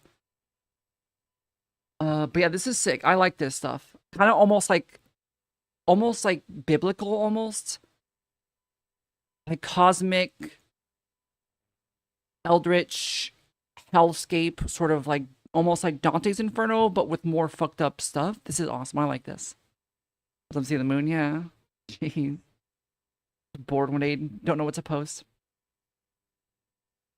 Is I gonna get an involuntary Twitch break? Nah. I've seen way. Okay. I've seen way worse stuff on Twitch streams that were okay. I have a good grasp at what is allowed and what is not allowed on Twitch. So it's fine. This is fine. We're okay. Yeah, but they make Twitch money. I mean, I'm making money for Twitch, not as much. But shit, they're milking me dry. Damn. They're taking all my money. Couple standards, yeah, true. Nah, I'll be fine. I'll be fine. We'll see. We'll see. If my stream suddenly goes down, then you'll see. You heard 60-40 rep splits. I know there's a streamer out there that gets like I think like a 90%, 90-10. But it's because they had like a personal deal, like a special private deal before the standards went in. I think as long as the content is explicitly for a sexual purpose, it is supposed to be safe. Exactly, yeah. Partnership contracts are weird. Yeah, each partnership contract is individual. But yeah, the 90-10 split is crazy. Nobody will ever get that again. Is this a dude? Dude definitely looks like he paints this shit. This is sick. I like this. Yeah, this is sick too. Like almost like a cosmic horror. Yeah, like a cosmic horror rendition of heaven, you know? It looks pretty sick. I like it. It's pretty cool. Ooh, what the heck is this? This is freaky. I don't know. I don't really know what's going on. What the fuck? Oh shit. Okay, this is crazy. Okay, so all right, let me there's this one I used to see it a lot in early stages of AI when like AI was early stage for like image generation where it was just really really shitty. There is this one type of image that it would produce that it would always have like a caption that was like, oh, like this is what it looks like to have a stroke. Those images give me anxiety and I hate them. I don't like it. I can't even look at it. Like, I don't even want to look at it because it gives me so much anxiety to look at. I don't know why. It freaks me out. We are with a friend. Peace, Monk. Well, goodbye. Enjoy. Have fun. Goodbye. But yeah, it was this image I used to see a lot in like early like AI image generation before it became like art stealing and stuff, when it was just some weird fucking program that somebody made. But I don't. It was freaky, and that abstract techno kind of reminded me of it. Like no details can be perceived. Yeah, where it kind of looks like a picture of a cat and like a vacuum cleaner, but like it when you try to like make sense of it, there's no actual like detail to make sense of. So it's just like your brain kind of thinks it's that, but it's not. It makes me feel like I'm gonna have a fucking stroke. Rather than published novels, I can imagine insane depth of plot and characters, but I can never detail out worlds very well and have others do that. People can visualize things like detail. It's crazy. I feel the opposite. I can visualize things in like great detail with like such weird abstract esoteric attributes. But if I try to put anything into words, either verbally or in scripture, I cannot. I'm really bad at putting things into words. I'm really, really bad at it. But in my head, I can imagine fucking anything in extreme detail. I can recall. Oh my god. I almost died. I'm alive. Same, yeah. I'm horrible with words. Wordless. But yeah. Words hard, imagination really good. Exactly. Yes. Picture's good. Words hard. And I think I'm actually hurting myself even more whenever I try to learn a new language. Because I think every time I try to learn a new language, it makes my speech worse. I feel like. I don't know. Welcome back. How was it? How was your trip? Yeah. But yeah, I really want to get, okay, I don't ever expect to be at like any sort of level of like this sort of skill. Diluting the language. Yeah, that's kind of how it feels. I'm getting like wires crossed. Good, that's good. I'm glad. Yeah, I never expect to be at this level of art, but I do want to at least learn a little bit to be able to convey my imagination into a visual media. So I can show others what I see in my head. And I also really, really, really want to be able to share my dreams with others, because I don't. I've talked about it before on stream, but I very, very often have really weird nightmares. I get really weird nightmares constantly that are just weird, abstract, cosmic horror entity, eldritch horror, doesn't make any fucking sense, sci-fi type shit.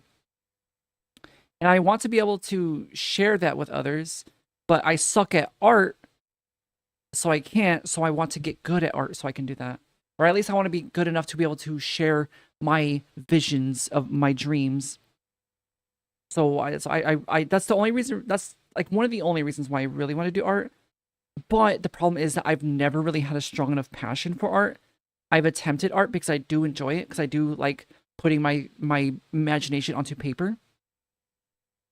But I don't have the will and passion that is strong enough to power through the early stages of being really shit at art to get good. So I just never did it. Skill issue.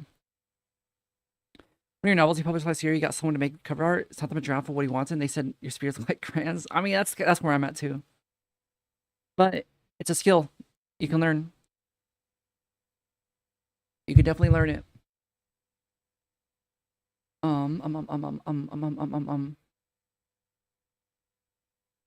really gotta pee. I do think I'm gonna end stream soon. Because I'm pooped. And I can't think of any other games to play right now. Anything can be learned. True, anything can be learned. Except for, I don't know. I was trying to think of something funny. I couldn't think of anything. I'm out of jokes. I'm done. Doesn't matter whether you want to learn them or not. Exactly. I feel you. Almost my voice is going out. Oh my god. But, no, you're right. You're right. If you really try and really put in effort, you can get good at anything. And I truly believe that about 99% of things in the world.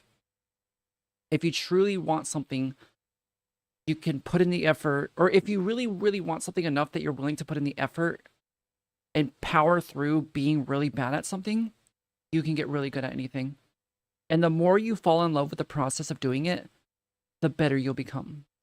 And it's not about becoming obsessed with the end result. It's about being obsessed with the process. Because the process is a thing that you're going to be constantly doing forever. You'll say as far as art goes, you thought everyone has had this mind's eye for it. You realize most every artist stares at art for while making art, using it as references. Interesting. Yeah. I definitely, the amount of people that use references is definitely way more than I thought. I thought people were just like, yeah, just kind of putting their thoughts into it. But no, yeah, I feel you. References are very important, especially in the early stages. Oh my god, my voice is going out. I'm losing my voice. But I am going to end stream, unfortunately.